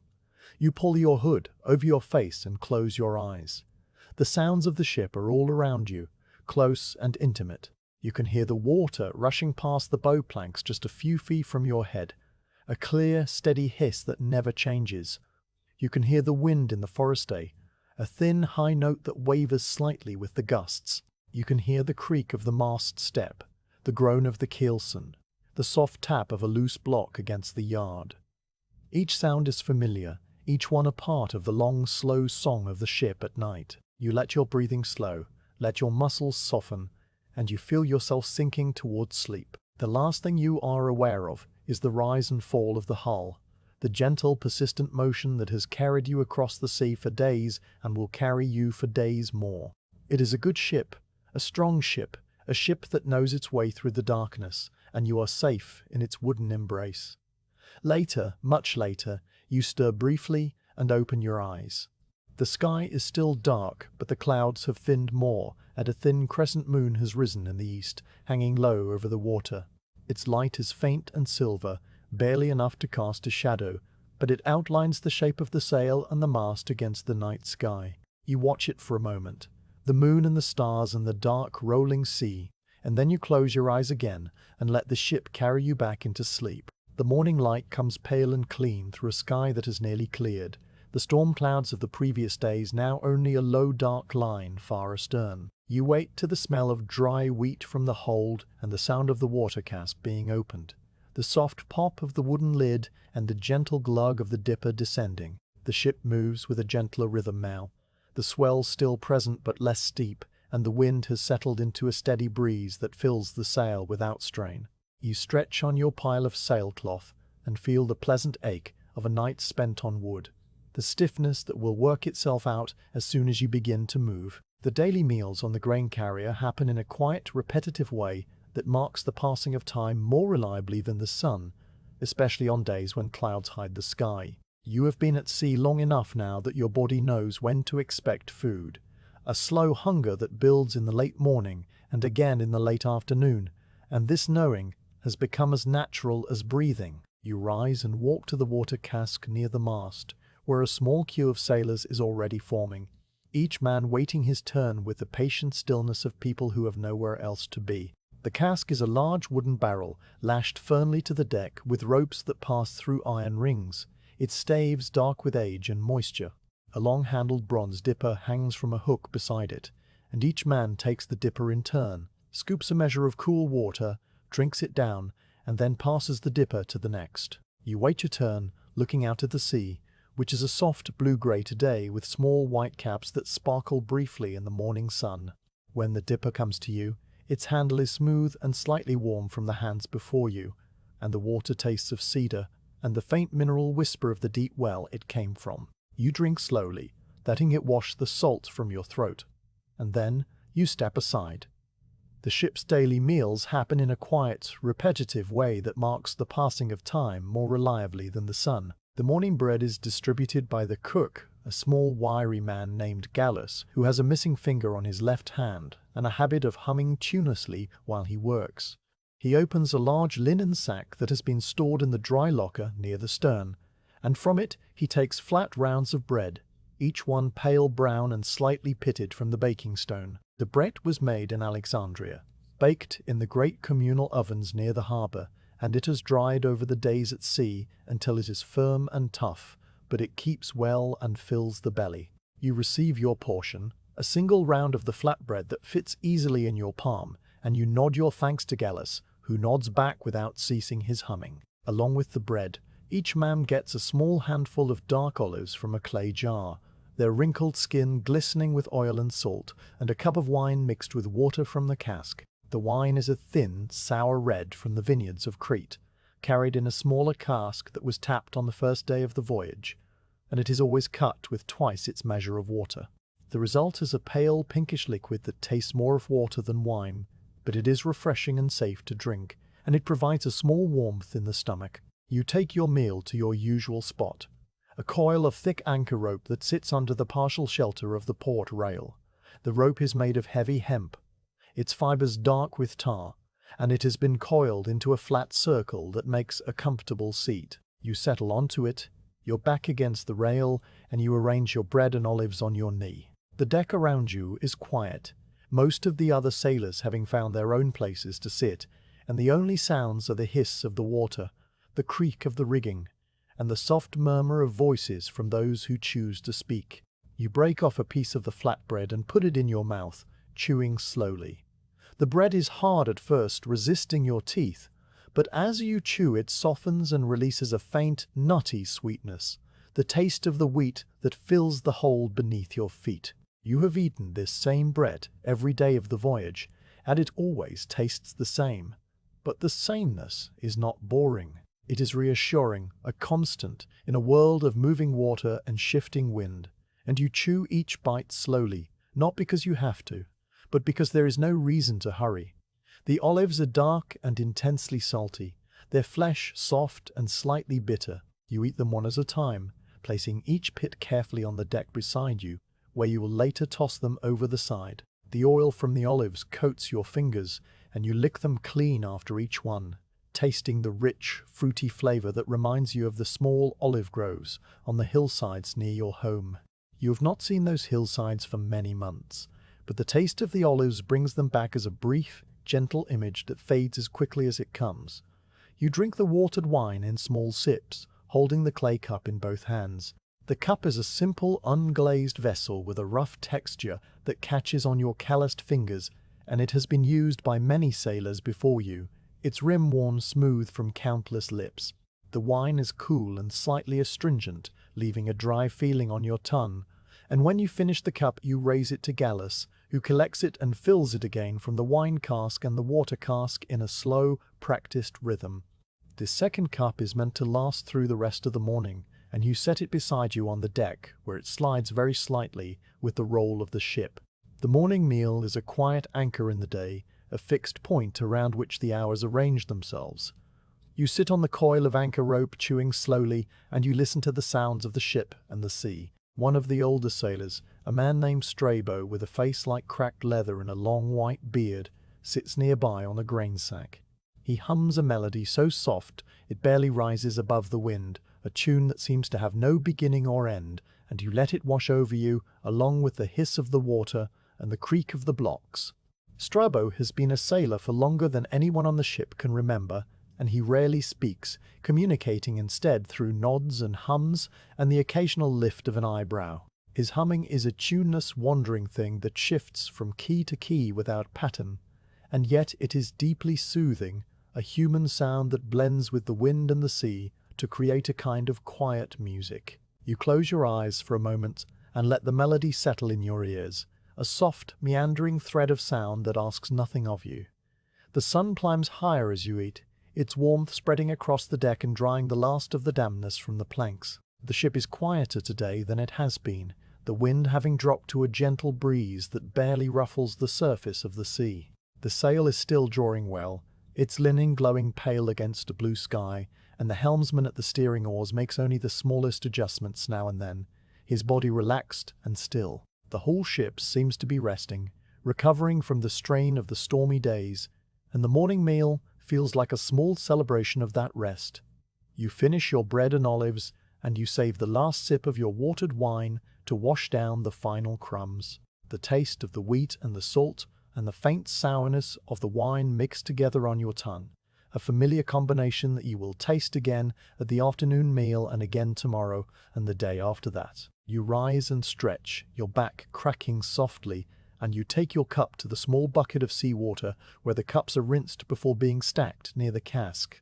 The daily meals on the grain carrier follow a rhythm that is as steady as the tides. There is the morning meal, eaten shortly after sunrise, and then the afternoon meal, eaten when the sun has passed its peak and the shadows begin to lengthen. In between, the hours are filled with small tasks and long rests, and the meals act as signposts marking the slow passage of the day. You have come to look forward to them, not only for the food, but for the pause they bring, the moment of stillness in the daily round.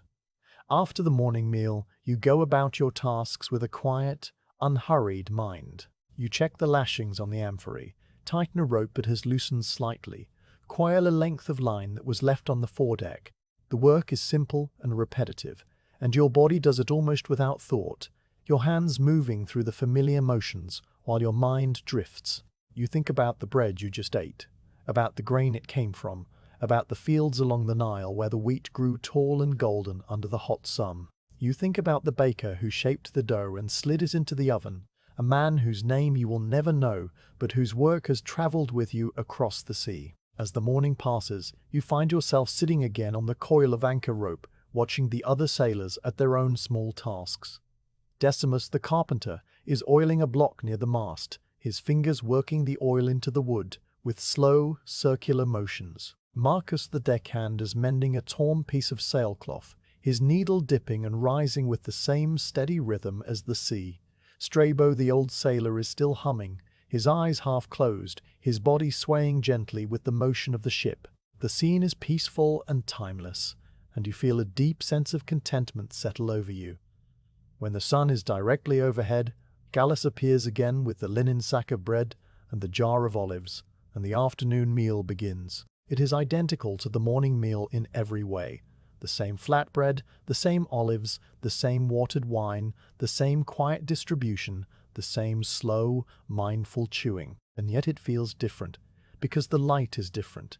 The sun now a warm golden color that makes the deck glow, and the shadows are longer, stretching across the planks in dark, wavering shapes. You take your meal to the same spot on the coil of rope, and you sit in the same position, your back against the rail, your bread and olives on your knee. The sea has changed color with the sun, a deeper blue now with hints of green and gold, and the horizon is a clean, sharp line where the water meets the sky. A few small clouds drift overhead, their shadows moving across the surface of the sea, and you watch them while you chew, feeling the bread soften and the salt of the olives bite your tongue. Strabo is still humming nearby, the same soft, formless melody, and you realize that he has been humming all morning, that the sound has been there in the background like the hiss of the water or the creak of the rigging, a constant, gentle presence. You let your breathing slow to match the rhythm of his humming, and you feel your body relaxing further, sinking into the coil of rope as though it were a soft chair by a hearth. The watered wine is slightly warmer now, having sat in the cup beside you, but it is still refreshing. You drink it slowly, feeling it cool your throat and settle in your stomach. A small, comforting weight. You think about the wine cask, about the vineyards where the grapes were grown, about the men who pressed them and poured the juice into jars and loaded them onto a ship much like this one. The wine has traveled farther than you have, passed through many hands and many holds, and now it is here, in a clay cup in your hand, a small thread connecting you to the land. The afternoon meal marks the slow turn of the day toward evening. After you finish eating and rinse your cup, you find a piece of shade near the mast and settle down for a rest. The ship rolls gently, the wind steady, the sail full and quiet. You close your eyes and let the sounds wash over you. The hum of the rigging, the tap of a loose block, the low groan of the hull, and beneath it all, the soft, formless humming of the old sailor who has sailed more miles than you can imagine. You think about the days ahead, the many meals still to come, the many pieces of flatbread and handfuls of olives and cups of watered wine. The thought is not tedious, but comforting. Each meal will be the same, and each will be a small gift, a moment of stillness in the long, slow journey across the sea. You will sit on your coil of rope, chew your bread, taste the salt and the oil and the faint sour wine, and listen to the humming of your shipmates as the sun moves from east to west. Later in the afternoon, you help Gallus check the stores. The two of you go below into the small storage locker near the stern, a cramped, dark space that smells of dry grain and old wood. Gallus holds a small lamp while you count the remaining bread rounds, the jars of olives, the sealed amphorae of wine. There is plenty for the rest of the voyage, more than enough, and you report this to the captain, who receives the information with a quiet nod. The evening meal is lighter, just a small piece of bread and a few more olives, eaten as the sun sets and the sky turns orange and pink above the western horizon. You stand at the rail, eating slowly, watching the colors deepen and fade, and you feel a quiet gratitude for the food, the ship, the sea, and the steady, repetitive rhythm of the days. As darkness falls and the stars come out, you settle into your sleeping spot near the bow, your stomach full, your body tired, your mind calm. The last thing you hear before sleep takes you is the soft, tuneless humming of the old sailor, still going, still gentle, still rising barely above the wind. On the third night after the weather cleared, the sky opens itself to you in a way it has not done since the voyage began. The last traces of cloud have dissolved with the sunset, and as the darkness deepens, the stars emerge one by one, faint at first, then burning steadily in the high, clean air. You stand near the mainmast with your head tilted back, watching the familiar patterns assemble themselves above the ship, and you feel a quiet sense of recognition, as though you are meeting old friends after a long absence. The sea is calm tonight, a gentle swell rolling under the hull with a soft, rhythmic hush that seems quieter than usual. The wind has dropped to a light breeze, just enough to keep the sail filled and the ship moving forward at a slow, steady pace, and the deck barely tilts as it rises and falls. The lantern has been lit and hung from the forward beam, its small flame burning steadily without the wild swinging of the stormy nights, and its glow is a warm, contained circle that leaves the rest of the ship in a soft, silvery darkness. You can see the outlines of the other sailors, dark shapes near the rail or sitting on the hatch cover, but their faces are hidden and no one speaks. The helmsman tonight is Cassius, the same steady, quiet man who has guided the ship through the rougher weather, and he stands at the steering oars with his usual calm attention. As you walk aft to join him, you see that he is looking up at the sky, his chin lifted and his eyes moving slowly across the stars. He does not turn when you approach, but he shifts slightly to make room for you on the stern platform, and you step up beside him, your bare feet finding the familiar, worn planks. "Look there," he says in a low murmur, pointing with his chin toward the northern sky. "The Great Bear, you see it?" You follow his gaze and find the 7 bright stars that form the familiar shape, a long handle ending in a deep bowl, hanging low above the dark sea. The constellation is clear and sharp tonight, each star distinct, and it appears larger than it does on land, as though the sea air has polished it to a brighter shine. You tell Cassius that you see it, and he nods once, slowly. He then shifts his chin a little to the right and slightly higher, toward a smaller cluster of stars that mirrors the shape of the Great Bear in a more compact, dimmer arrangement. And there, the Little Bear. Smaller, harder to find, but it is always there. You find the stars after a moment, a fainter handle and a fainter bowl, hanging in the dark space near the larger constellation. You have seen these stars many times before, but you have never taken the time to study them closely.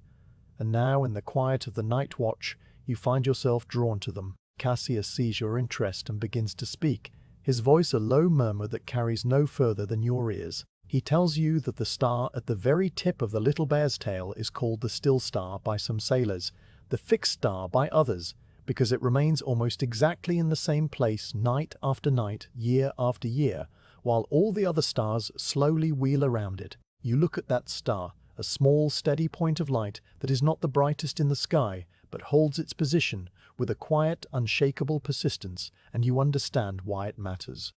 The helmsman explains how the still star is used to find direction. If you face that star, he says, you are looking north, and from north all other directions can be known. He shows you how to measure the angle between the star and the horizon by using your own hand, your arm extended, and your fingers spread, a simple tool that every sailor carries with them. The star sits 3 fingers above the horizon tonight, he notes, which tells him that the ship is sailing at a latitude that will bring it safely between the unseen coasts. You lift your own hand and mimic his gesture, closing one eye and counting the finger widths, and you feel a small quiet satisfaction when the measurement aligns with his.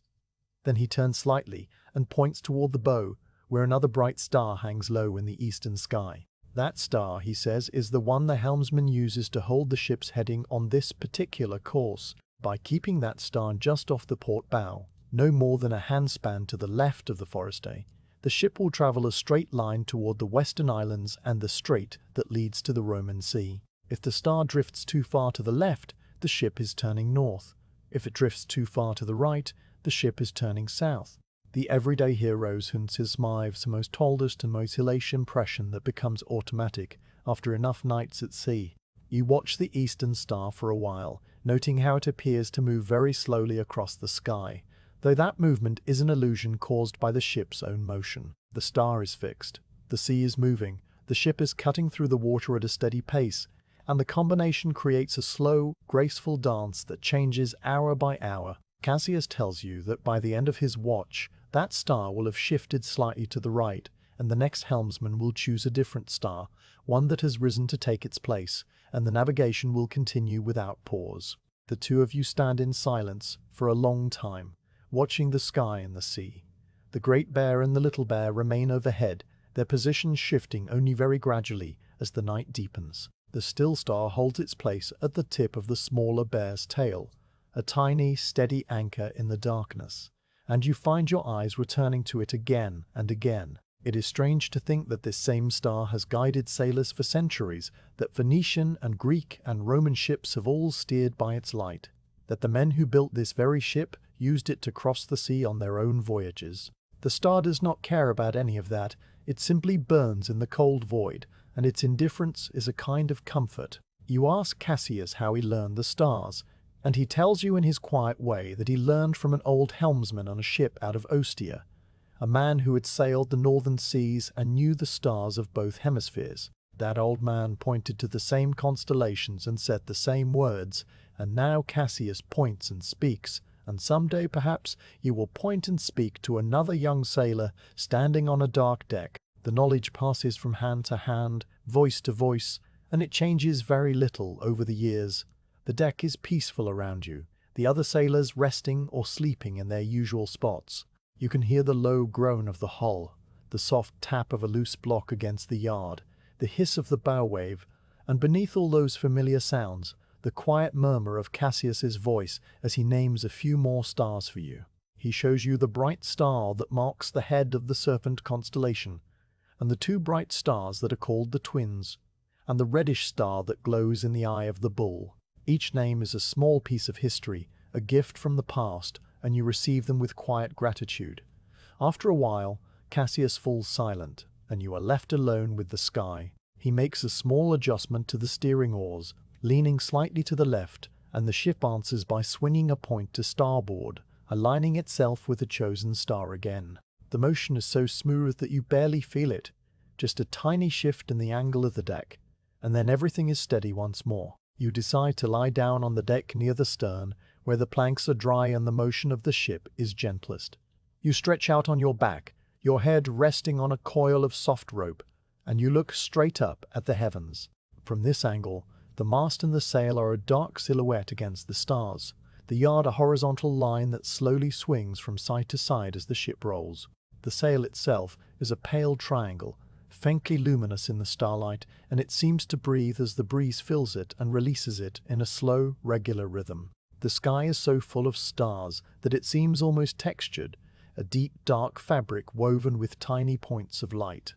The longer you look, the more stars you see, fainter ones emerging from the darkness, layers of brightness that recede into infinity. There is no moon tonight, so the starlight is the only light besides the small lantern forward, and it casts no shadows, only a soft, silver glow that settles on the deck like dust. You find the Great Bear again, and the Little Bear, and the still star at the tip of the tail. You trace the line from the two stars that form the front of the Great Bear's bowl, the ones that point always toward the still star, and you follow that line with your eyes, a path as straight and sure as the ship's wake. The stars are so familiar now after only a short time of paying attention that you feel you could find your way by them if you had to. You hope you never have to, but the knowledge is a small, quiet comfort. The night passes slowly, measured by the rotation of the constellations. You watch the Great Bear climb a little higher in the northern sky, its tail dipping closer to the horizon, while new stars rise in the east to take the place of those that have set in the west. The whole sky is turning, a vast, slow wheel that pivots around the still star, and you are lying on a wooden ship at the center of that turning, carried along by the sea beneath. The thought is so large that it dissolves into a feeling rather than an idea, a sense of being very small and very safe, held in the palm of something ancient and immense. You close your eyes for a moment and listen to the sounds of the ship. The timbers groan softly, a long, low note that rises and falls with the swell. The water chuckles against the stern, a liquid sound that is almost a voice. The wind hums in the rigging, a thin, high note that wavers slightly with each gust. And over all of these sounds you can hear the quiet, steady breathing of the ship itself, a rhythm that has continued without pause since the morning you left Alexandria.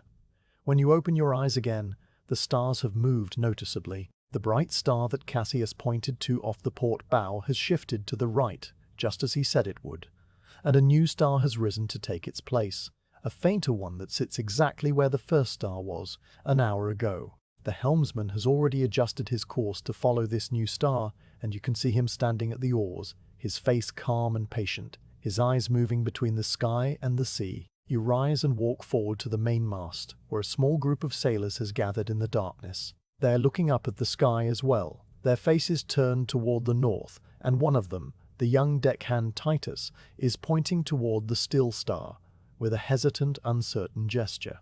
Marcus, the older sailor with the missing tooth, is standing beside him, and he is explaining the same things that Cassius explained to you, using the same quiet voice and the same simple gestures. You listen for a moment, hearing the familiar words about the bears and the fixed star and the course set by the eastern light, and you feel a quiet sense of continuity, the knowledge passing from one person to the next as it has always done. You settle down near the hatch cover, your back against a grain sack, and you watch the two men at their lesson. Titus asks a question, his voice low and serious, and Marcus answers with patient, slow words, pointing first to the Great Bear, then to the Little Bear, then to the still star. Titus holds up his hand to measure the angle, just as you did, and Marcus adjusts his fingers slightly, showing him the correct spacing. The lesson is gentle and unhurried, and when it is over, Titus nods and goes to stand at the rail, looking up at the stars with new understanding. You close your eyes and let the ship carry you into a state of deep rest, not sleeping, but drifting in the quiet space between waking and dreams. The stars are still there behind your eyelids, their patterns imprinted on your mind, and you can feel the slow rotation of the sky even without looking. The ship moves through the water with the same steady rhythm, and your breathing matches it, slow and deep, a rhythm that feels as old as the sea itself. When you open your eyes again, the night has advanced further, the Great Bear now high overhead, and the Little Bear pointing straight down toward the northern horizon. The still star is exactly where it always is, a tiny, steady point at the tip of the tail, and you look at it for a long time, letting its stillness settle into you. The sea is calm, the wind is light, the ship is steady, and the stars are doing their slow, eternal work, guiding you across the dark water toward a shore you cannot yet see. You think about all the other ships on this sea tonight, all the other sailors looking up at these same stars, measuring the same angles, steering the same courses. You are part of a great, scattered community of night watchers, each one alone on a dark deck, each one connected by the silent fire of the stars. The thought is a quiet comfort, and you hold it in your mind for a while before letting it go. Eventually, the sky in the east begins to pale, the first hint of dawn washing the stars away one by one. The Great Bear fades, then the Little Bear, then the fainter stars, until only the brightest ones remain, hanging on in the grey light. The still star is the last to go, a tiny point of silver that holds on for a long time before it finally blinks out. And then the sky is a soft, pale blue, and the night watch is over. You stand and stretch, your body stiff but rested, and you walk to the rail to watch the sunrise.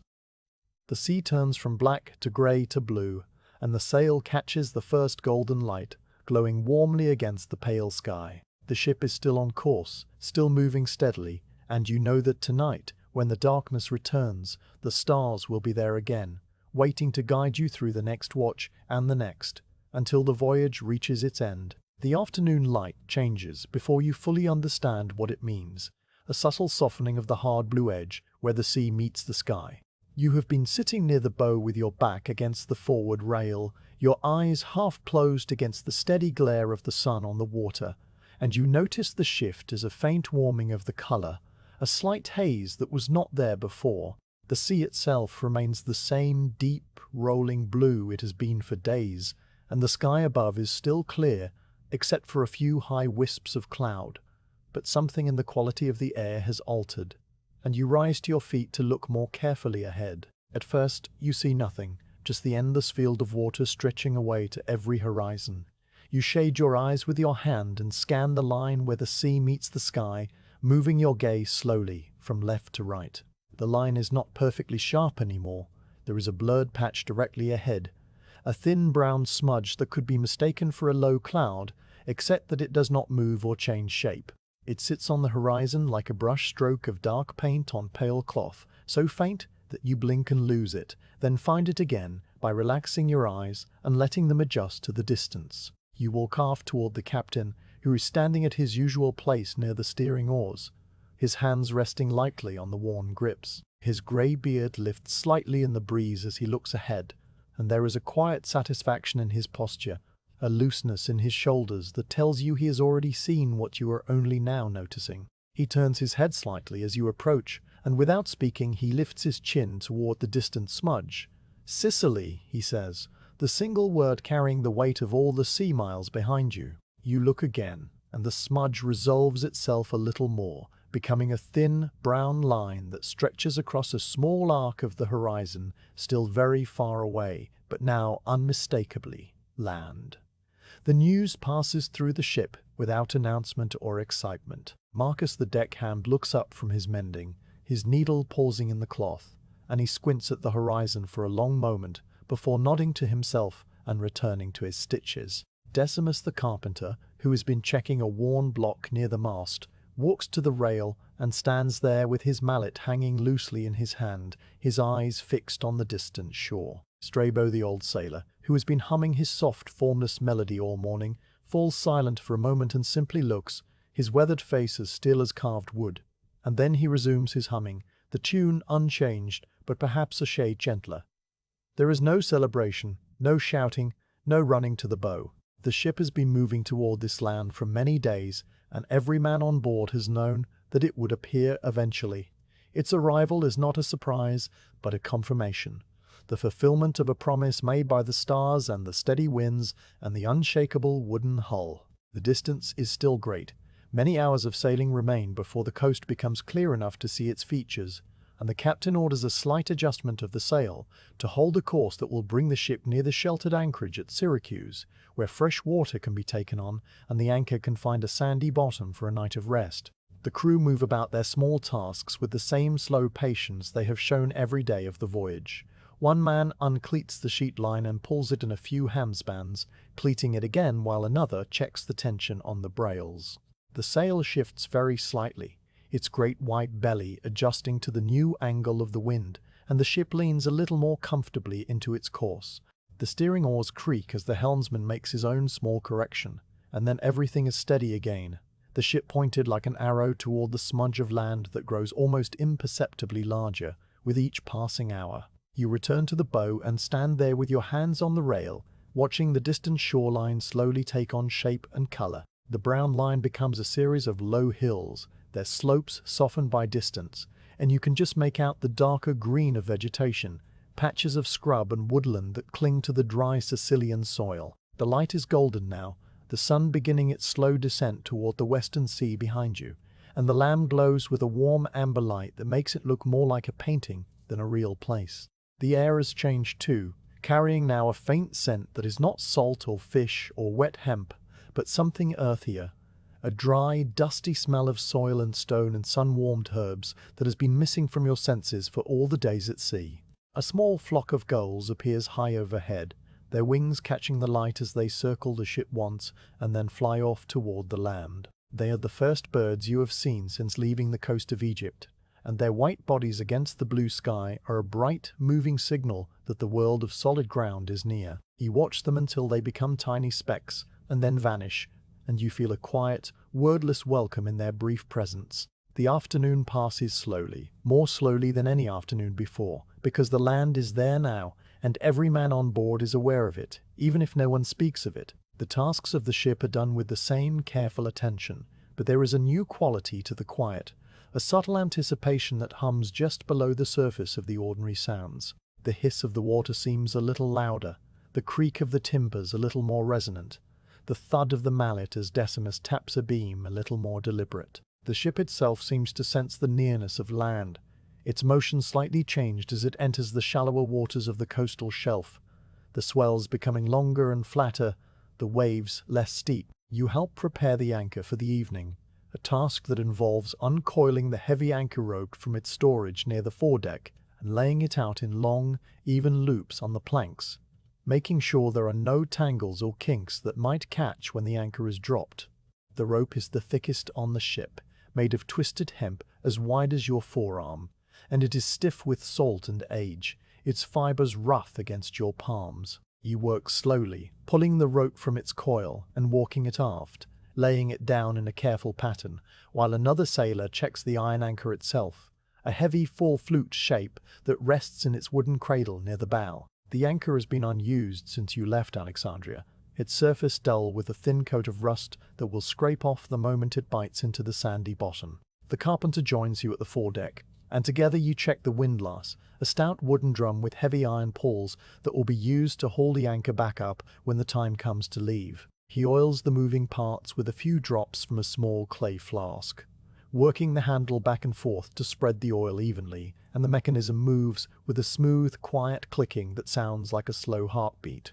He pats the drum with his palm, satisfied, and then he stands and looks out at the land, which is now close enough that you can see the white line of breaking waves along the shore, a faint, constant movement at the base of the dark hills. The captain orders the sail lowered a little more, reducing the ship's speed so that the approach to the anchorage can be made with care. The halyard is uncleated and the yard descends by slow increments, the sail flapping once as the tension releases, and then the brails are pulled in and the cloth is gathered against the yard in soft, even folds. The ship slows immediately, its bow wave shrinking from a sharp hiss to a gentle gurgle, and the feeling of motion becomes more of a drift, a quiet, gliding approach that lets the land grow at its own pace. You stand at the bow and watch the coast resolve into individual features, a stretch of pale beach backed by dark green hills, the white specks of small buildings clustered near a distant harbor. The buildings are simple stone structures with flat roofs, and a few thin columns of smoke rise from them, domestic fires burning for the evening meal. The harbor itself is a natural bay sheltered by a long arm of rock, and you can see the masts of other ships already at anchor there, their sails furled and their hulls dark against the pale water. The sight is welcoming. A return to the company of other vessels after so many days alone on the open sea, The helmsman steers the ship in a wide, gentle arc that brings it around the rocky arm and into the smooth water of the bay. The wind drops further as you enter the shelter of the land, the breeze now fitful and soft, and the remaining sail flaps once against the yard before falling still. The water inside the bay is a pale, milky green, so clear that you can see the sandy bottom 10 fathoms below.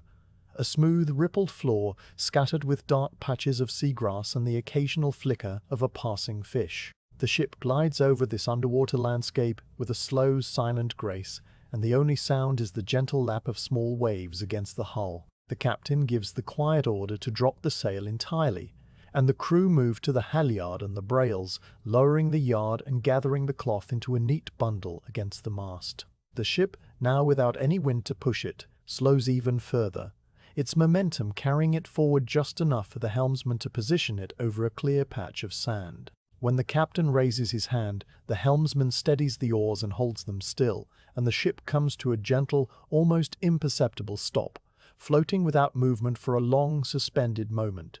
Then the captain lets his hand fall, and the anchor is released. The heavy iron shape drops from the bow with a deep, resonant splash, and the anchor rope runs through the windlass with a low, humming sound that rises and falls as the weight sinks toward the bottom. You watch the rope uncoil, loop after loop, and then the humming stops, and the rope goes slack for a moment before pulling taut as the anchor bites into the sand. The ship shivers once, a tiny tremor that runs through the deck and into your feet, and then it settles, held fast, its long journey paused for the night.